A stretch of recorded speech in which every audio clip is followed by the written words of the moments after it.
Boa tarde. Boa tarde, Damar. Boa tarde, queridos! Boa tarde! Vocês não estão entendendo.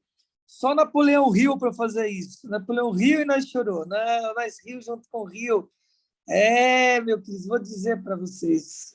As leis do triunfo, as 16 leis do triunfo. Cara, é demais esse livro. Ele só está esquentando a turbina. Nós vamos ler mais 75 páginas. E assim a gente vai ler em 4 períodos e nós vamos comer com farinha esse livro. Eu adorei estar pela manhã. Foi incrível. E essa barba, hein, Juramar? Fazer essa barba, Juramar? Perdeu a gilete, Juramar? Eu estou gripado. Eu não tiro barba quando eu estou gripado. A garganta está doendo. Nós aqui do Nordeste, nós temos essas crenças. Eu hoje não comi nem carne de leitão, nem tirei a barba, nem comi ovo. É por isso que está gripado. Tudo por conta da dor de garganta. Eu estou tentando abrir no computer, ó. É só eu dar Go It, Tem Go It, ó. O Juramar, presta atenção. Ó, presta atenção. Nós temos que começar. Presta atenção, Juramar. Você precisa fazer gargarejo com água morna e sal. De 2 em 2 horas.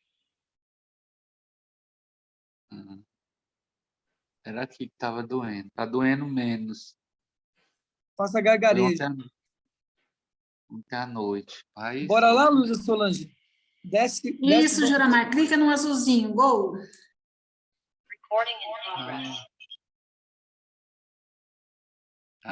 Eu vou assistir. Vou assistir pelo computer.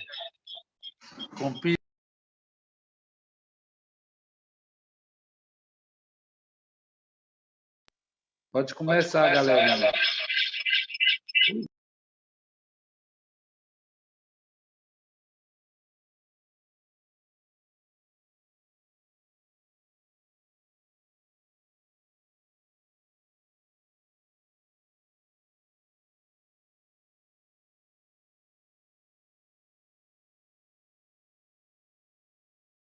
Princípios da lição, que é meramente uma introdução, antes de ter lido pelo menos as 5 primeiras lições. As 15 leis do triunfo Henry Ford Benjamin. 1. Objetivo principal definido. 100. 2. Confiança em si mesmo 100.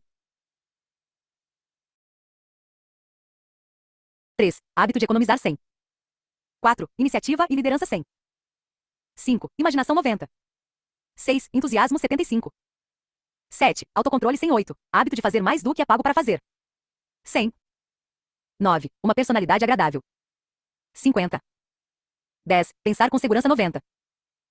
11. Concentração 112. Cooperação 75-13. Tirar proveito dos fracassos 100. 14. Tolerância 90-15. Praticar a regra de ouro 100. Média geral 91.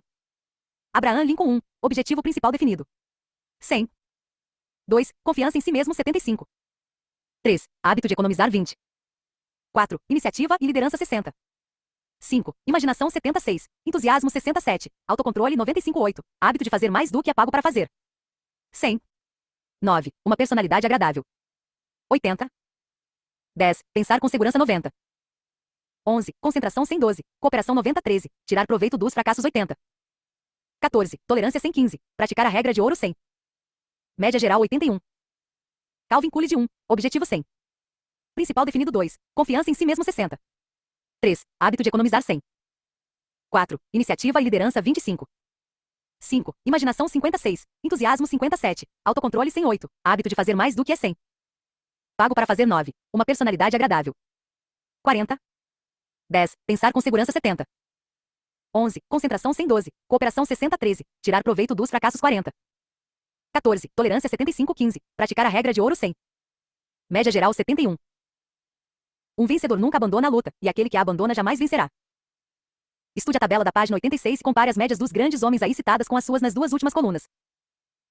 Os 10 homens analisados no quadro são bem conhecidos em todo o mundo. 8 deles são considerados personalidades que triunfaram na vida, ao passo que 2 são, de modo geral, considerados fracassados. Os fracassados são Jesse James e Napoleão Bonaparte. Foram analisados por comparação. Observem-se cuidadosamente os pontos nos quais esses 2 homens receberam nota 0, e descobrir se há o motivo do fracasso. Uma nota 0 em qualquer das 15 leis do triunfo é suficiente para causar uma derrota, mesmo que em outras leis a média seja alta. Repare-se que todos os grandes homens tiveram nota 100 no objetivo principal definido. Trata-se assim de um pré-requisito para o triunfo em todos os casos, sem exceção. Se o leitor deseja realizar uma interessante experiência, substitua os 10 nomes acima por 10 nomes de pessoas que conhece. 5 que tenham vencido na vida e 5 que tenham fracassado. Tire a média de cada uma delas e também de si mesmo, tendo cuidado de ver realmente quais são as suas fraquezas.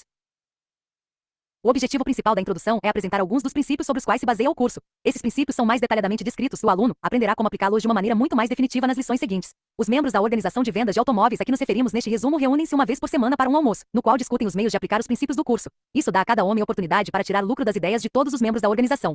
2 mesas são postas para esse almoço. Numa se sentam todos os que alcançaram o direito de se tornar membros do clube. Na segunda, que não é servida em porcelana, como a primeira, sentam-se os outros, os que não conseguiram o direito de fazer parte do clube, os quais, não é preciso dizer, tornam-se alvo de advertências dos outros que estão na mesa principal.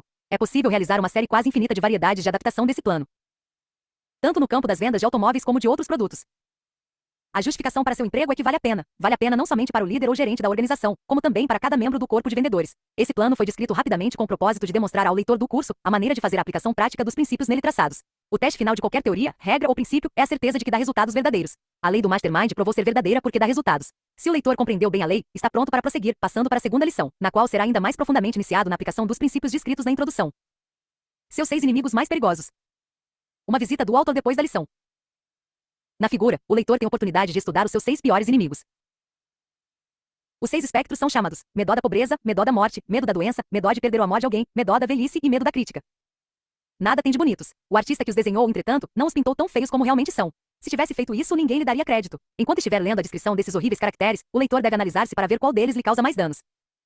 Toda pessoa neste mundo tem medo de alguma coisa. A maioria dos medos é hereditária. Nesta parte, o leitor pode estudar os 6 medos básicos que mais danos nos causam. Os medos precisam ser dominados para que se consiga vencer em qualquer empreendimento sério na vida. O leitor deve procurar descobrir quantos dos 6 medos básicos o estão estorvando. Porém, mais importante ainda, é preciso decidir como vencer esses inimigos. O propósito deste estudo é ajudar os leitores do curso a afastar esses inimigos mortais. Observe-se que os 6 inimigos estão atrás da pessoa, de modo que ela não pode vê-los facilmente. Todo ser humano é limitado até certo ponto por um ou mais desses medos invisíveis. O primeiro passo a dar para a eliminação de tão perigosos inimigos é descobrir onde, como e de que maneira os adquirimos. Eles conseguem instalar-se em nós por meio de 2 formas de hereditariedade. Uma é conhecida por herança física, a qual Darwin dedicou vários estudos. A outra se denomina herança social, por meio dela os terrores, as superstições e as crenças dos homens que viveram durante as eras de ignorância passaram de uma geração para outra. Estudemos primeiro a parte que a hereditariedade física desempenha na criação dos medos básicos. Antes de tudo, veremos que a natureza foi uma mãe cruel. Da mais baixa à mais alta forma de vida, permitiu que o mais forte dominasse o mais fraco. O peixe apresa os vermes e insetos e os come. Os pássaros apresam os peixes. Formas mais elevadas apresam os pássaros e assim por diante, até chegarmos ao homem. E o homem exerce a sua função de domínio sobre todas as outras formas animais e até sobre os seus semelhantes. A história completa da evolução é uma cadeia indissolúvel de provas de crueldade e de destruição dos mais fracos pelos mais fortes. Não admira que as formas mais fracas da vida animal tenham aprendido a temer as mais fortes. A consciência do medo existe em todo animal. Dessa maneira, grande parte do instinto do medo nos vem através da herança física. Examinemos agora a herança social e vejamos a parte que ela desempenha. O termo herança social refere-se a tudo que nos é ensinado, tudo que aprendemos ou colhemos da observação e das experiências sobre outros seres vivos. Pondo de lado quaisquer preconceitos ou opiniões que já se tenham formado, pelo menos temporariamente, é possível saber a verdade sobre os 6 piores inimigos, começando pelo medo da pobreza. É preciso coragem para dizer a verdade sobre a história desse inimigo da humanidade. E uma coragem ainda maior para ouvi-la. O medo da pobreza nasce do hábito que o homem adquiriu de exercer o seu poderio sobre os seus semelhantes, economicamente. Os animais que têm instinto, mas não o poder de pensar, também procuram dominar uns aos outros fisicamente. Com o seu senso superior de intuição e a sua mais poderosa arma, o pensamento, o homem não devora os seus semelhantes fisicamente. Sente mais prazer em devorá-los financeiramente. O homem é a tal ponto agressor a esse respeito que quase todos os estados e nações se viram forçados a estabelecer leis, dezenas delas, para proteger os fracos contra os fortes. Todas as leis são uma demonstração da natureza do homem para procurar dominar aqueles, dentre os seus semelhantes, que são mais fracos economicamente. O segundo dos 6 medos básicos que atormentam o homem é o medo da velhice. Esse medo tem 2 causas principais. Primeiro, a ideia de que a velhice possa trazer a pobreza. Segundo, os falsos ensinamentos sectários que falam em inferno, em um mundo de fogo depois desta vida, levando as pessoas a temerem a aproximação da velhice por suporem que depois dela vem um outro mundo, talvez mais terrível ainda. O terceiro dos 6 medos básicos é o medo da doença. Esse medo nasce tanto da herança física como social. Do nascimento até a morte, há uma luta eterna, dentro de cada corpo humano, entre um grupo de células conhecido como construtor do corpo e outro, que é destruidor, ou seja, os germes das doenças. A semente do medo nasce no corpo como resultado do plano cruel da natureza, permitindo às formas mais fortes das células exercerem pressão sobre as mais fracas. A herança social desempenha sua parte por meio da falta de asseio e de noções de higiene, e também por meio da lei da sugestão, astutamente preparada pelos que se aproveitam das doenças. O quarto dos 6 medos básicos é o medo de perder o amor de alguém. Esse medo enche os tribunais de casos de divórcio e de crimes passionais e outras formas cruéis de vingança. É uma tradição transmitida pela herança social desde a época pré-histórica, quando os homens raptavam as mulheres pela força bruta. O método foi modificado até Certo ponto, mas perdura ainda. Hoje, o homem rouba a esposa de outro, não pela força bruta, mas seduzindo-a com presentes luxuosos, passeios e belas casas. O homem está melhorando. Hoje seduz, outrora forçava. O quinto dos 6 medos básicos é o medo da crítica. É difícil determinar exatamente onde e como o homem adquiriu esse medo, mas é certo que o adquiriu. Não é, contudo, por causa dele que o homem se tornou careca. A calva é uma consequência de chapéus apertados, que impedem a circulação desde a raiz dos cabelos. As mulheres raramente ficam calvas porque usam chapéus frouxos. O medo da crítica, porém, faz os homens tirarem os chapéus e conservarem os cabelos. Os fabricantes de roupas não perderam tempo em se aproveitar desse terror básico da humanidade. Em todas as estações, as modas se transformaram, porque os fabricantes de roupas sabem que poucas pessoas terão coragem para usar as roupas da estação passada. Se o leitor duvidar disso, tente sair com o chapéu de abas estreitas quando as abas largas estão em moda. Ou então, tente a leitora passear, no dia de Ano Novo, com seu chapéu do ano passado. Hão de observar como se sentirão mal, unicamente devido ao inimigo imortal, o medo da crítica. O sexto e último dos 6 medos básicos é o mais tremendo de todos. Chama-se medo da morte. Por dezenas de milhares de anos o homem tem perguntado, e até hoje fica sem resposta. De onde viemos? Para onde vamos? Os mais astuciosos não demoraram em oferecer soluções para a eterna questão. De onde vim e para onde vou depois da morte? Venha à minha tenda, diz um chefe religioso, e irá para o céu depois da morte. O céu passou a ser descrito como um lugar maravilhoso, cujas ruas são pavimentadas de ouro e pedras preciosas. Se não vier a mim, irá diretamente para o inferno, diz outro. O inferno é então pintado como um lugar de fogo abrasador, onde a pobre vítima sofrerá tormentos eternos. Não admira que a humanidade tenha medo da morte. Olhemos novamente para a gravura no início deste capítulo e determinemos, se for possível, qual dos 6 medos básicos nos está causando mais danos. O inimigo descoberto é um inimigo meio vencido. Graças às escolas e aos colégios o homem vai descobrindo pouco a pouco 6 inimigos. A arma mais eficiente para o combate a todos eles é o conhecimento organizado. Ignorância e medo são irmãos gêmeos. Destruam-se a ignorância e a superstição, e os 6 medos básicos desaparecerão da natureza humana dentro de uma geração. Em cada biblioteca pública pode ser encontrado o remédio para os 6 inimigos da humanidade, bastando para isso saber escolher os livros. Comecemos por ler The Science of Power, de Benjamin Kidd, e destruiremos sem demora os 6 terríveis inimigos. Em seguida, leia-se o ensaio de Emerson Compensation. Então, selecione-se alguns bons livros sobre autossugestão, procurando ao mesmo tempo adquirir conhecimento sobre o princípio por meio do qual as nossas crenças de hoje se tornam amanhã realidades. Mind in the Making, de Robinson, dará ao leitor um excelente início para a compreensão da sua mente. Por meio da herança social chegaram até nós a ignorância e a superstição das eras antigas. Mas estamos vivendo numa era moderna. Por toda parte podemos ver que qualquer efeito tem uma causa natural. Comecemos agora a estudar os efeitos pelas suas causas, e em breve nos libertaremos do peso dos 6 medos básicos. Comecemos estudando homens que acumularam grandes fortunas e descobramos a causa das suas realizações. Henry Ford fornece um exemplo excelente. Dentro do curto período de 25 anos venceu a pobreza e tornou-se o homem mais poderoso do mundo. Na sua obra nada há que seja efeito do acaso ou da sorte. Essa obra é o resultado do cuidado com que ele observou certos princípios, que estão igualmente à disposição do leitor. Henry Ford não se deixou intimidar pelos 6 medos básicos. Não tenha o leitor dúvida sobre isso. Se achar que está muito afastado de Ford para estudá-lo devidamente, comece por escolher 2 pessoas que lhe estejam mais próximas, uma representando a sua ideia de fracasso e outra correspondendo à sua ideia de triunfo. Procure descobrir o que fez de um desses indivíduos um fracassado e do outro um triunfante. Consiga fatos reais e no processo de reuni-los, terá aprendido muita coisa sobre causa e efeito. Tudo que existe, desde a forma animal mais inferior, que vive na terra ou nos mares, até o homem, é efeito do processo evolutivo da natureza. A evolução é uma transformação organizada, na qual nenhum milagre tem parte. Não somente as formas e as cores dos animais mudam, de acordo com o processo, de uma geração para outra, como também a mente humana está sujeita às mesmas transformações. E nisso está a nossa esperança de melhoria. Temos o poder de forçar a nossa mente por meio do processo de rápida transformação. Basta um mês de autossugestão, dirigida com propriedade, para que se possa calcar aos pés qualquer dos 6 medos básicos. Em 12 meses de persistente esforço poder-se-á dominar toda a horda, de maneira a não oferecer mais nenhum perigo. Assim, o leitor reunirá amanhã em sua mente os pensamentos dominantes que tiver hoje. Plantará nela a semente da determinação meio vencida. Procure conservar essa intenção, e aos poucos, afaste os 6 inimigos que já então existem apenas em sua mente. O homem que é poderoso nada teme, nem mesmo a Deus. O homem poderoso ama Deus, mas nunca o teme. O poder duradouro jamais nasce do medo. Qualquer poder que tenha o medo por base está condenado a criar e a se desintegrar. Compreendamos bem essa grande verdade, e nunca incidiremos na infelicidade de procurar conquistar poder inspirado no medo de outras pessoas, que talvez nos devam uma obediência temporária. O homem é de corpo e alma formado para grandes feitos, para nas asas da mais ousada fantasia, voar infatigavelmente, transformando, impávido em paz, os mais cruéis sofrimentos, e experimentando os prazeres do espírito e dos sentidos. Ou então, é formado para a abjeção e a desgraça, para rastejar no grilhão dos terrores, estremecendo a cada som, apagando com sensualismo a chama do amor natural, abençoando a hora em que a gélida mão da morte lhe imporá o selo fatal, e temendo ao mesmo tempo a cura, conquanto odiando o mal. O primeiro é o homem como há de ser um dia, o segundo, o homem tal como tornou o mal. Shelley, asterisco, asterisco, asterisco, asterisco, asterisco. Notas. Asterisco revista muito popular nos Estados Unidos, publicada entre 1912 e 1933. N. Dye. Asterisco, asterisco, a última sentença sugere a teoria sustentada pelo autor. N. Doa. Asterisco, asterisco, asterisco no original, revival. Reavivamento, segundo Laudelino Freire, grande e novíssimo dicionário da língua portuguesa, é o ato ou efeito de avivar novamente. As reuniões de reavivamento são movimentos típicos e frequentes nos meios protestantes, em que um reavivalista, nos Estados Unidos, chamam-nos revivalist. É o nome que se dá aos predicantes evangélicos especializados nesse tipo de trabalho. Se dirige com grande ardor religioso às multidões que tais movimentos atraem, despertando interesse para a religião nos indiferentes e avivamento da fé nos crentes negligentes. NT. Asterisco, asterisco, asterisco, asterisco, hotel à beira da estrada. N. Dye. Asterisco, asterisco, asterisco, asterisco, asterisco, mains office and body form des.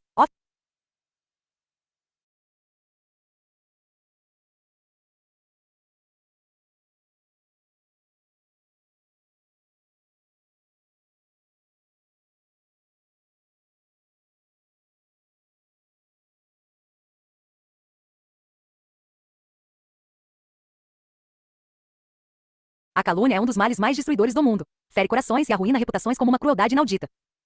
Segunda lição. Um objetivo principal definido. Querer é poder.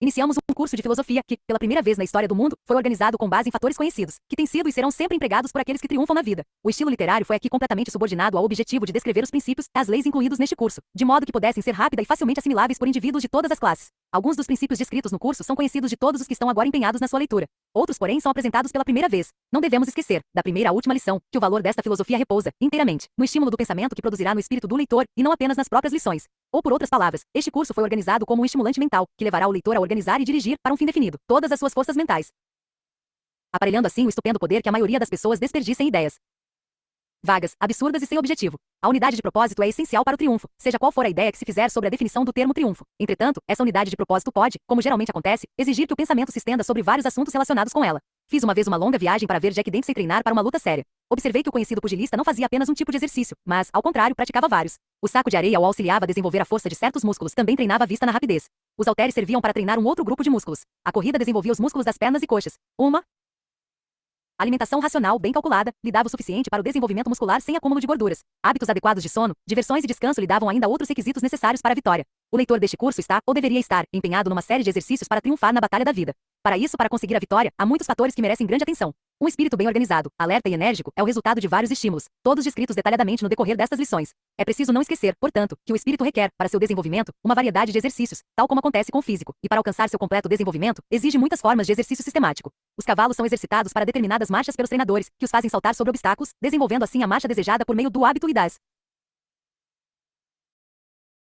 repetições. O espírito humano precisa ser treinado de uma maneira idêntica por meio de uma variedade de estímulos que inspirem o pensamento. O leitor observará, antes de se aprofundar nesta filosofia, que a simples leitura das lições produzirá na sua mente uma onda de pensamento sobre uma vasta série de assuntos. Por esse motivo é aconselhável que faça a leitura munido de um caderno de notas e de um lápis, e adote o costume de anotar os pensamentos e ideias que lhe forem surgindo na mente. Aceitando essa sugestão, o leitor, depois de ter lido o curso 2 ou 3 vezes, terá adquirido uma série de ideias suficientes para transformar inteiramente o seu plano de vida. Seguindo esse costume, inteirar-se-á, muito cedo, de que o cérebro se torna uma espécie de magneto, e que atrairá ideias úteis que pairam no leve ar, para empregar a expressão de eminente cientista que fez experiências com esse princípio durante muitos anos. O leitor cometerá uma grande injustiça para consigo mesmo se empreender este estudo com a ideia, por mais leve que seja, de que não precisa mais conhecimentos de que os que possui no momento. Na verdade, homem algum é tão versado sobre um determinado assunto a ponto de poder considerar-se como a última palavra nele. A melhor roseira em é a que tem menos espinhos, mas a que produz rosas mais delicadas. Henri Van Dyck underline underline underline underline underline underline underline underline underline underline underline underline underline underline underline underline. Na longa e dura tarefa de eliminar um pouco a minha própria ignorância e abrir caminho para algumas das úteis verdades da vida, vi muitas vezes, em imaginação, o grande marcador que permanece no portão de entrada da vida, e que escreve, pobre tolo, na testa dos que se acreditam sábios, pobre pecador, na testa dos que se julgam santos. Isso, traduzido em linguagem mais simples, significa que nenhum de nós sabe muito, e pela própria natureza do nosso ser, jamais poderemos saber tanto quanto necessitamos, a fim de viver uma vida sã e ser feliz durante toda a existência. A humildade é o mensageiro do triunfo. Antes de nos tornarmos humildes em nossos próprios corações, não estaremos aptos para tirar grande proveito das experiências e pensamentos alheios. Essa linguagem soa como uma prédica de moral, dirão. E que tem isso? Mesmo as prédicas, secas e vazias de interesse, como são mais das vezes, podem ser benéficas quando servem para refletir as sombras do nosso ser real, de modo que possamos ter uma ideia da nossa pequenez e da nossa superficialidade. Triunfo na vida tem sido amplamente pregado aos nossos homens ilustres.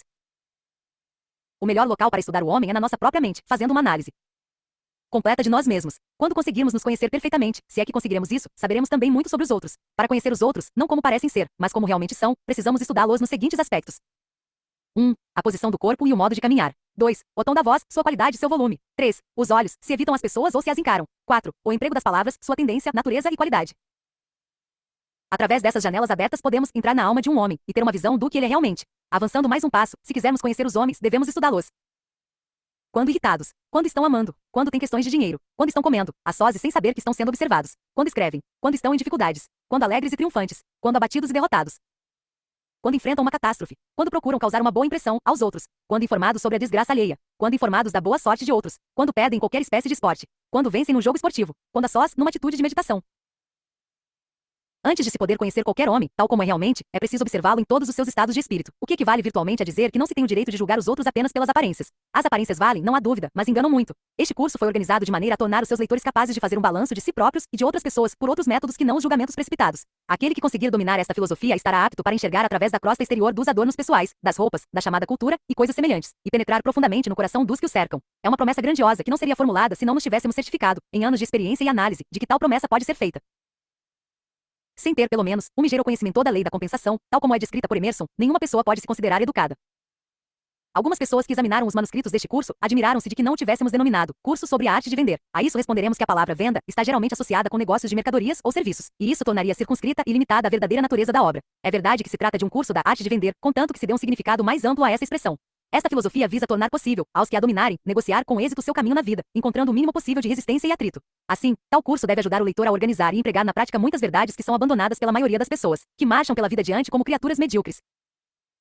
Nem todas as pessoas são constituídas de maneira a desejar conhecer as verdades sobre as questões que afetam essencialmente a vida. Uma das maiores surpresas que tivemos, no decorrer das nossas atividades de pesquisas, foi observar como são poucos aqueles que querem ouvir a verdade, quando esta mostra as suas fraquezas. Preferimos as ilusões à realidade. As novas verdades, quando aceitas, são tomadas com o proverbial grão de sal. Alguns dentre nós exigem mais que uma mera pitada, querem quantidade muito maior, capaz de temperar as novas ideias, que assim se tornam sem utilidade. Por conseguinte, a introdução deste curso, tal como a presente lição, trata de assuntos que se destinam a preparar o caminho para novas ideias, de maneira que nenhuma delas possa causar choque no cérebro do leitor. A ideia que desejamos transmitir foi muito bem exposta pelo editor do American Magazine, em editorial que transcrevemos.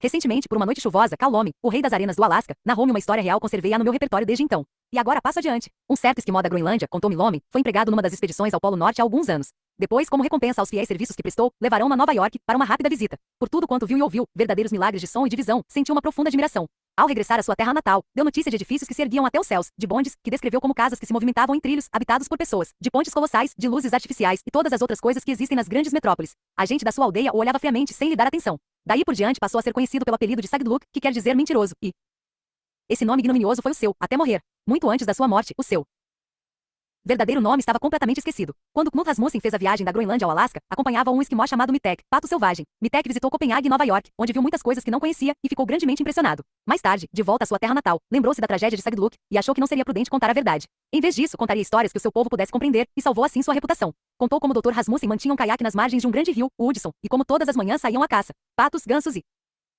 lontras existiam em grande quantidade, e eles se divertiam imensamente com essas viagens. Mitek, aos olhos dos seus conterrâneos, é um homem honesto. Seus vizinhos o tratam com todo respeito. A estrada daqueles que narram verdades é sempre muito árdua. Sócrates bebendo cicuta, Cristo crucificado, Estevão apedrejado, Giordano Bruno queimado vivo, Galileu forçado pelo terror a retirar as verdades que anunciará. Que longa estrada cruenta atravessa as páginas da história.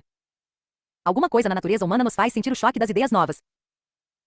Não gostamos de ser perturbados nas nossas crenças e preconceitos que quase nos foram legados com os móveis da família. Na maturidade, muitos dentre nós atingimos um estado de hibernação, e vivemos alimentados pela gordura de antigos fetiches. Se uma nova ideia invade o nosso covil, levantamo-nos, rugindo, do nosso sono de inverno. Os esquimós pelo menos tinham alguma desculpa. Não podiam conceber os quadros fantásticos descritos por Sagdluk.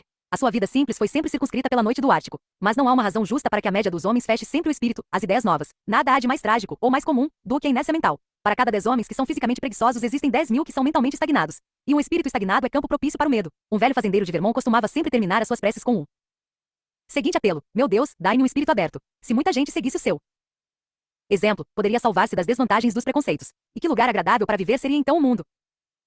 Todas as pessoas devem ter empenho em reunir novas ideias de fontes estranhas ao ambiente em que vivem e trabalham diariamente. Se não procura novas ideias, o espírito se torna acanhado, estagnado, estreito e fechado. O fazendeiro deve visitar a cidade frequentemente, andar entre fisionomias estranhas e altos edifícios. Voltará à sua fazenda com o espírito rejuvenescido, com mais coragem e um entusiasmo maior. O homem da cidade, sempre que seja possível, deve fazer uma viagem ao campo e banhar o espírito com novos aspectos, diferentes dos que o rodeiam na labuta diária. Todos necessitam de uma mudança de ambiente mental, em períodos regulares, da mesma maneira que é essencial a variedade na alimentação.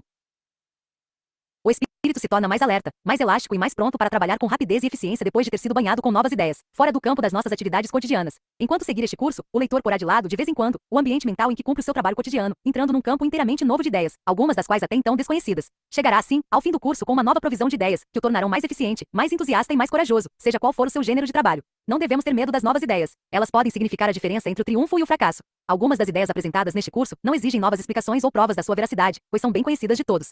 Outras aqui apresentadas, porém, são novas, e por esse simples motivo muitos dos que se iniciaram nesta filosofia hesitaram em aceitá-las como verdadeiras. Todos os princípios descritos aqui foram cuidadosamente experimentados por nós, e a maioria deles foi estudada por dezenas de cientistas e outras pessoas, capazes de fazer a distinção entre a mera teoria e a prática. Por essa razão, todos os princípios aqui expostos são praticáveis, contanto que se saiba aplicá-los. Entretanto, não pedimos a nenhum dos nossos leitores que aceite qualquer das ideias apresentadas antes de se ter convencido primeiro, por meio de experiências e análises, da realidade do princípio em questão. O que pedimos ao leitor, por lhe ser prejudicial, é que ele evite formar opiniões sem ter por base fatos definidos, o que nos faz lembrar a célebre advertência de Herbert Spencer. Há um princípio que é uma barreira contra todas as informações, que é prova contra todos os argumentos que não pode deixar de manter um homem em eterna ignorância. Esse princípio é a condenação apressada, antes do exame. Convém ter sempre em mente essas palavras ao estudar a lei do mastermind descrita nas nossas lições. Essa lei envolve um princípio inteiramente novo de operação mental, e por esse motivo somente, será difícil para muitos leitores aceitá-la como verdadeira antes de experimentá-la. Quando se considerar, porém, o fato de que a lei do Mastermind é, segundo se acredita, a base real da maioria das realizações dos que são considerados gênios, essa lei passará a merecer mais do que um julgamento precipitado. Muitos cientistas que nos deram a sua opinião sobre essa lei julgam que ela é, praticamente, a base de todos os acontecimentos importantes resultantes dos esforços de um grupo ou corporação. Alexander Graham Bell asseverou acreditar que a lei do Mastermind, como é descrita nesta filosofia, não somente é verdadeira, como também todas as instituições superiores de ensino dentro em pouco passariam a ensiná-la como parte indispensável dos cursos de psicologia. Charles P. Saint-Amans declarou que fizera experiências com a lei em questão, chegando à mesma conclusão enunciada nas lições, muito antes de haver falado com o autor dos livros sobre esse assunto. Não existe o que se chama alguma coisa em troca de nada. Afinal de contas, não se obtém senão que se paga exatamente quer se compre automóveis ou pão. Lutner Burbank e John Burroughs fizeram declarações semelhantes. Edison nunca foi interrogado a respeito, mas outras declarações suas dão a entender que ele endossaria a lei como uma possibilidade, se não de fato uma realidade. O Dr. Elmer Gates aprovou a lei numa conversa que teve conosco há mais de 15 anos. Gates é um cientista de primeira ordem, ao lado de Edison, Saint-Amans e Bell. Falamos com uma vintena de inteligentes homens de negócios, que, conquanto não fossem cientistas, afirmaram acreditar na veracidade desses princípios. Assim, quase não tem desculpas aqueles que, menos habilitados para julgar, formam opiniões sobre um assunto como esse, sem antes fazer investigações sérias e sistemáticas. Agora, consintam os leitores que lhes apresente um ligeiro esboço desta lição e do proveito que poderão tirar dela. Tendo-me preparado para praticar essa lei, apresentarei a introdução como uma narrativa do meu caso. A evidência que vem em apoio desse caso será apresentada nas 16 lições que compõem o curso. Os fatos que formam o curso foram reunidos durante mais de 25 anos de experiência comercial e profissional, e a única razão que me leva a empregar o pronome pessoal é que narro aqui uma experiência de primeira mão. Antes de ser publicado este curso de leitura sobre a Lei do Triunfo, os seus originais foram submetidos a duas importantes universidades, das quais se solicitava que os manuscritos fossem lidos por professores competentes com a finalidade de corrigir ou eliminar as declarações que parecessem sem base, do ponto de vista econômico. O pedido foi atendido e os originais cuidadosamente examinados. Nenhuma só modificação foi proposta, além de 2 ou 3 simples trocas de palavras. Um dos professores expressou-se, em parte, da seguinte maneira: é de lastimar que todas as moças e rapazes que entram para as escolas superiores não estejam exercitados, de maneira eficiente, nas 15 leis que constituem o seu curso de leitura sobre a Lei do Triunfo, e que uma grande universidade como esta, a que tenho a honra de pertencer, bem como todas as outras, não incluam esse curso como parte do seu currículo, visto que o curso foi apresentado como um mapa, ou uma planta, que guiará o leitor para alcançar o alvo que procura atingir, e que se chama triunfo. Não será oportuno definir aqui o que é triunfo? Triunfo é o desenvolvimento do poder com o qual se obtém tudo que se deseja na vida, sem interferir nos direitos dos outros. Frisarei, com certa insistência, a palavra poder, pois ela está sempre inseparavelmente relacionada com o triunfo. Vivemos num mundo e numa era de intensa concorrência, e por toda parte está em vigor a lei da sobrevivência do mais apto. Por tudo isso, todos aqueles que pretendem alcançar um triunfo duradouro têm que atingir o seu alvo por meio do poder. Que é poder? Poder é a energia ou esforço organizado. Este curso é com razão chamado curso da Lei do Triunfo, porque ensina a maneira de organizar fatos, conhecimentos e as faculdades da mente numa unidade de poder. O curso da Lei do Triunfo nos faz uma promessa definitiva. Dominando e aplicando, poderemos obter tudo o que quisermos, contanto que esteja dentro dos limites da razão. Esta qualificação leva em conta a educação, a cultura ou a ignorância da pessoa, a sua resistência física, o seu temperamento e todas as outras qualidades mencionadas nas nossas 16 lições, como sendo os fatores mais essenciais para a obtenção do triunfo. Todos aqueles que têm alcançado triunfos extraordinários, sem exceção, os têm conseguido, quer consciente, quer inconscientemente, por meio do auxílio de todos, ou pelo menos de alguns dos 15 fatores principais, dos quais o curso constitui uma compilação. Quem tiver dúvidas sobre isso, siga as 16 lições e, em seguida, empreenda a análise acurada de homens como Carnegie, Rockefeller, Hill, Arriman, Ford e outros do mesmo valor, que acumularam grandes fortunas, e verá que todos eles conhecem e aplicam o princípio do esforço organizado, que se destaca como um fio de ouro através de todo o nosso curso. Aquele que for capaz de perder uma corrida sem culpar os outros da sua derrota tem perspectivas de êxitos na estrada da vida.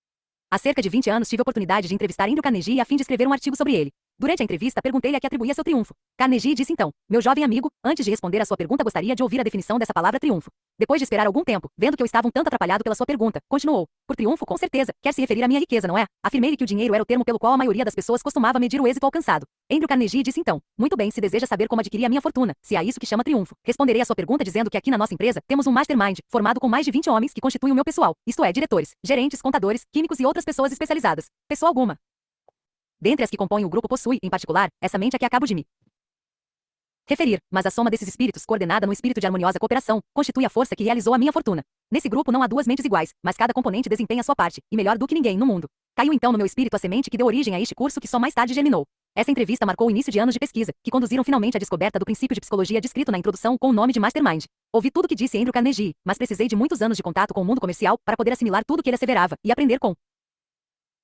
clareza o princípio que serve de base a tudo isso, que não é nem mais nem menos do que o princípio do esforço organizado, sobre o qual repousa todo o curso da Lei do Triunfo. O grupo de auxiliares de Andrew Carnegie constituiu um mastermind, e essa mente era tão bem organizada, tão bem coordenada, tão poderosa que podia acumular os milhões de dólares de Carnegie em qualquer gênero de empresa comercial ou industrial. A escolha da indústria do aço foi inteiramente acidental no que se refere à acumulação da riqueza de Carnegie. A sua fortuna teria sido realizada ainda mesmo que o mastermind tivesse explorado a indústria do carvão, ou outro qualquer gênero de negócio, pela simples razão de que essa mente se apoiava no poder, que o leitor poderá ter quando tiver organizado as faculdades do seu espírito, e entrar em aliança com outros espíritos bem organizados, para a obtenção de um objetivo definido na vida. Uma análise cuidadosa de vários dos antigos sócios comerciais de Carnegie, levada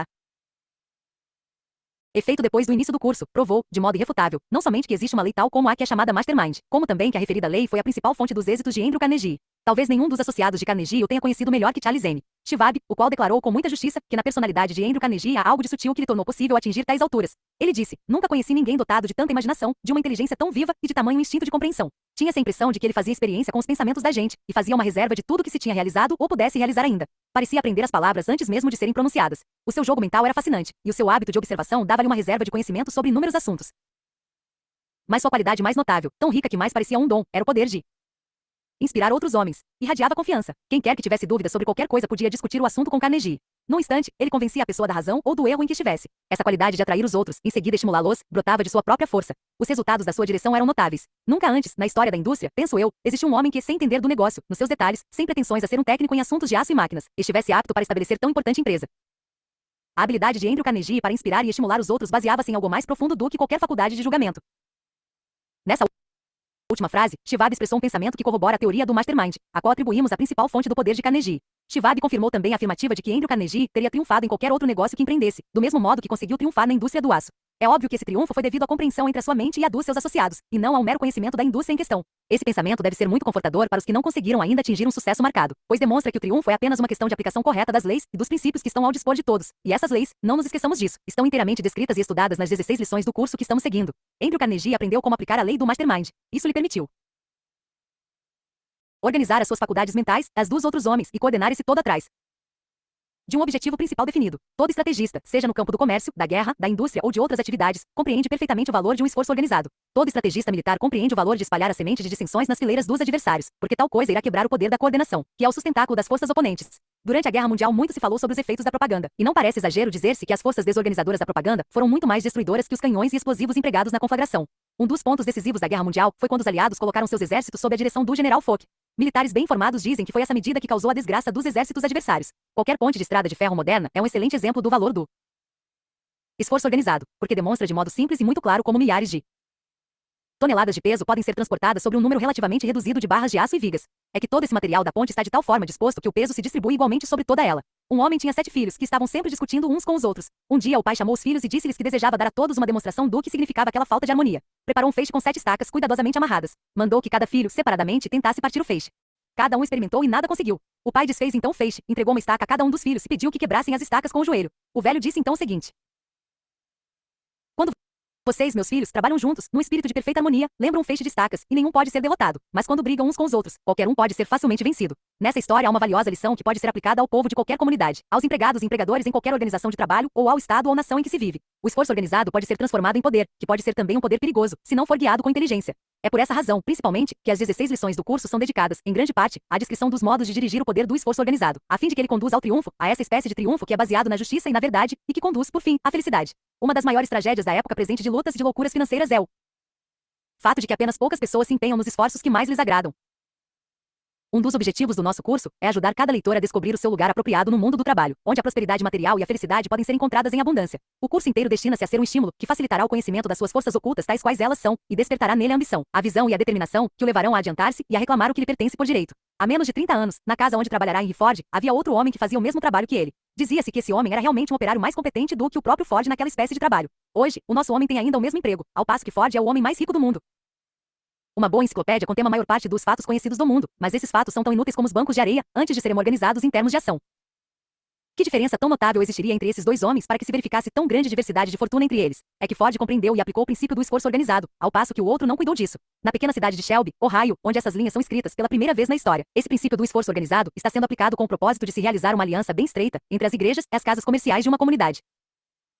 Os párocos e os homens de negócios formaram uma aliança, da qual resultou que as igrejas e os comerciantes se apoiam mutuamente. E, em consequência, tanto as casas comerciais como as igrejas adquiriram tamanha força, que é quase impossível algum dos seus empregados ou membros fracassar. Os outros não permitirão tal coisa. É isso um exemplo do que pode acontecer quando grupos de homens formam uma aliança com o fim de colocar o poder combinado de uma coletividade em apoio de cada unidade individual. A aliança trouxe à cidade de Shelby vantagens morais e materiais de que gozam poucas cidades americanas. Para que possamos ter uma visão mais concreta de como esse princípio do esforço organizado pode se tornar poderoso, paremos por um momento e deixemos a nossa imaginação traçar um quadro do que resultaria se todas as igrejas, jornais e clubes, inclusive clubes femininos e outras organizações cívicas da mesma natureza em todas as cidades americanas, formassem uma aliança com o objetivo de fundir o seu poder e empregá-lo em benefício dos membros dessas organizações. Os resultados seriam simplesmente espantosos. Conhecem-se 3 poderes principais no mundo do esforço organizado: as igrejas, as escolas e a imprensa. Imaginemos o que poderia acontecer facilmente se essas 3 grandes forças formadoras da opinião pública entrassem em aliança com o propósito de fazer surgir qualquer transformação necessária na conduta humana. Poderiam, no decorrer de uma única geração, modificar a atual ética dos negócios, a tal ponto que seria um verdadeiro suicídio comercial alguém tentar fazer uma transação sob outro qualquer estándar que não fosse a regra de ouro.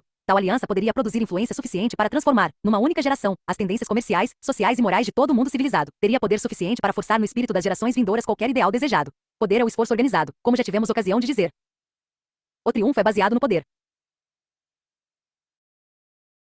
Para que se possa fazer uma ideia perfeita do que significa o termo esforço organizado, apresentamos várias ilustrações ou exemplos, e para acentuar ainda mais essa verdade, repetiremos que a acumulação de grandes riquezas e a conquista de uma situação privilegiada na vida constituem o que ordinariamente chamamos triunfo e são baseadas na facilidade de apreensão e na habilidade para assimilar e aplicar os princípios fundamentais das 16 lições deste curso.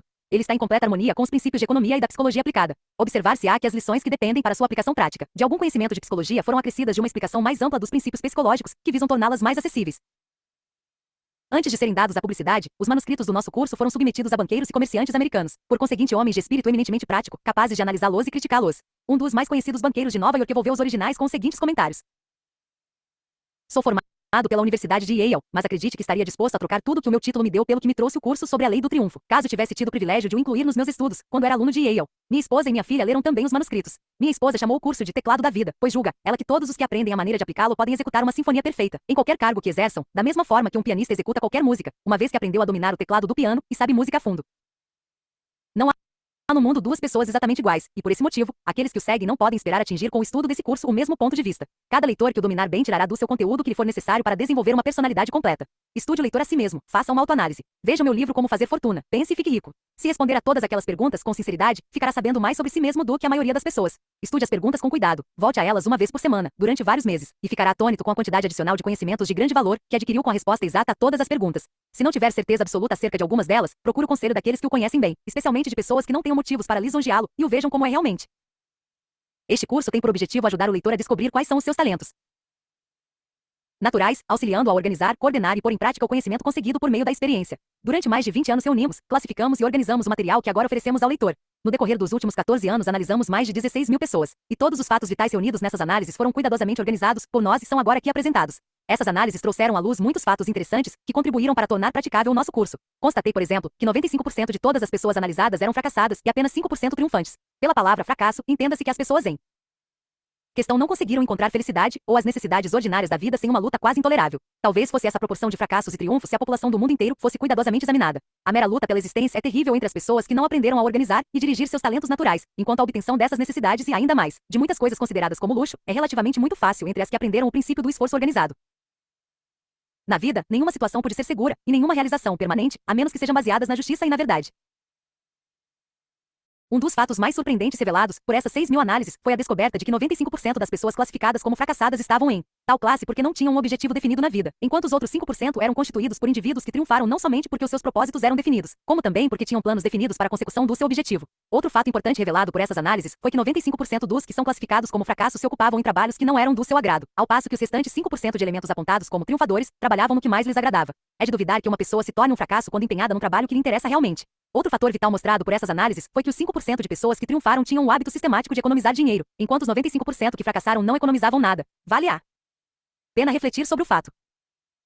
Um dos principais objetivos do nosso curso é auxiliar o leitor a realizar o trabalho da sua escolha de uma maneira que lhe garanta as maiores recompensas, tanto em dinheiro como em felicidade. Um objetivo principal definido. A tônica de toda essa lição pode ser encontrada na palavra definido. É terrível saber que 95% da população do mundo seguem pela vida adiante sem um objetivo, sem a menor concepção do trabalho para o qual se adaptam melhor e sem ter mesmo qualquer noção da necessidade disso que se chama objetivo definido, pelo qual lutar. Há uma razão psicológica, bem como outra de ordem econômica, para a seleção de um objetivo principal definido na vida. Em primeiro lugar, dediquemos nossa atenção ao lado psicológico da questão. É fato bem estabelecido na psicologia que os atos das pessoas estão sempre em harmonia com os pensamentos que lhes dominam o cérebro. Qualquer objetivo principal definido deliberadamente fixado na mente e nela conservado, tendo-se a determinação de realizá-lo, acaba por saturar todo o subconsciente até influenciar automaticamente a ação física do corpo para a consecução do referido propósito. Assim, o objetivo principal na vida deve ser escolhido. Pediu pausa?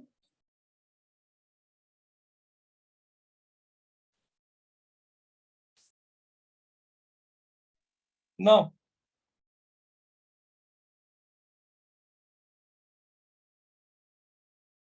escolhido com grande cuidado, e depois de escolhido, deverá ser escrito e colocado num lugar onde se possa vê-lo pelo menos uma vez por dia. Isso tem por efeito psicológico impressionar o subconsciente da pessoa de tal maneira que ela aceita esse propósito como um lema, um projeto, uma planta, que finalmente dominará as suas atividades na vida e a guiará, passo a passo, para a consecução desse objetivo. O princípio de psicologia por meio do qual se pode conseguir impressionar o subconsciente com o objetivo principal chama-se autossugestão, ou sugestão que o indivíduo faz repetidamente a si próprio. Trata-se de um grau de auto-hipnotismo, mas não se deve ter medo disso, pois foi esse mesmo princípio que fez com que Napoleão subisse da sua situação de um pobre filho da Córcega à ditadura da França. Foi com o auxílio desse princípio que Thomas Alva Edison conseguiu ser o maior inventor do mundo, e foi também por meio dele que Lincoln conseguiu pôr uma ponte no grande abismo que mediava entre o lugar do seu nascimento, uma modesta casa das montanhas do Kentucky, e a presidência da maior nação do mundo. Foi ainda esse princípio que fez Theodore Roosevelt tornar-se um dos líderes mais agressivos que já atingiram a presidência dos Estados Unidos. Não devemos ter medo do princípio da autossugestão, enquanto estivermos certos de que o objetivo pelo qual lutamos nos trará felicidade de natureza duradoura. Adquiramos a certeza de que o nosso propósito definido é construtivo, que a sua realização não trará dificuldades nem miséria para outras pessoas, que nos dará paz e prosperidade, e em seguida, apliquemos até o limite que conhecermos do princípio da autossugestão para a rápida consecução do nosso propósito. Na esquina da rua que avistamos da sala onde escrevemos a um homem que permanece todos os dias no mesmo local, vendendo amendoim torrado.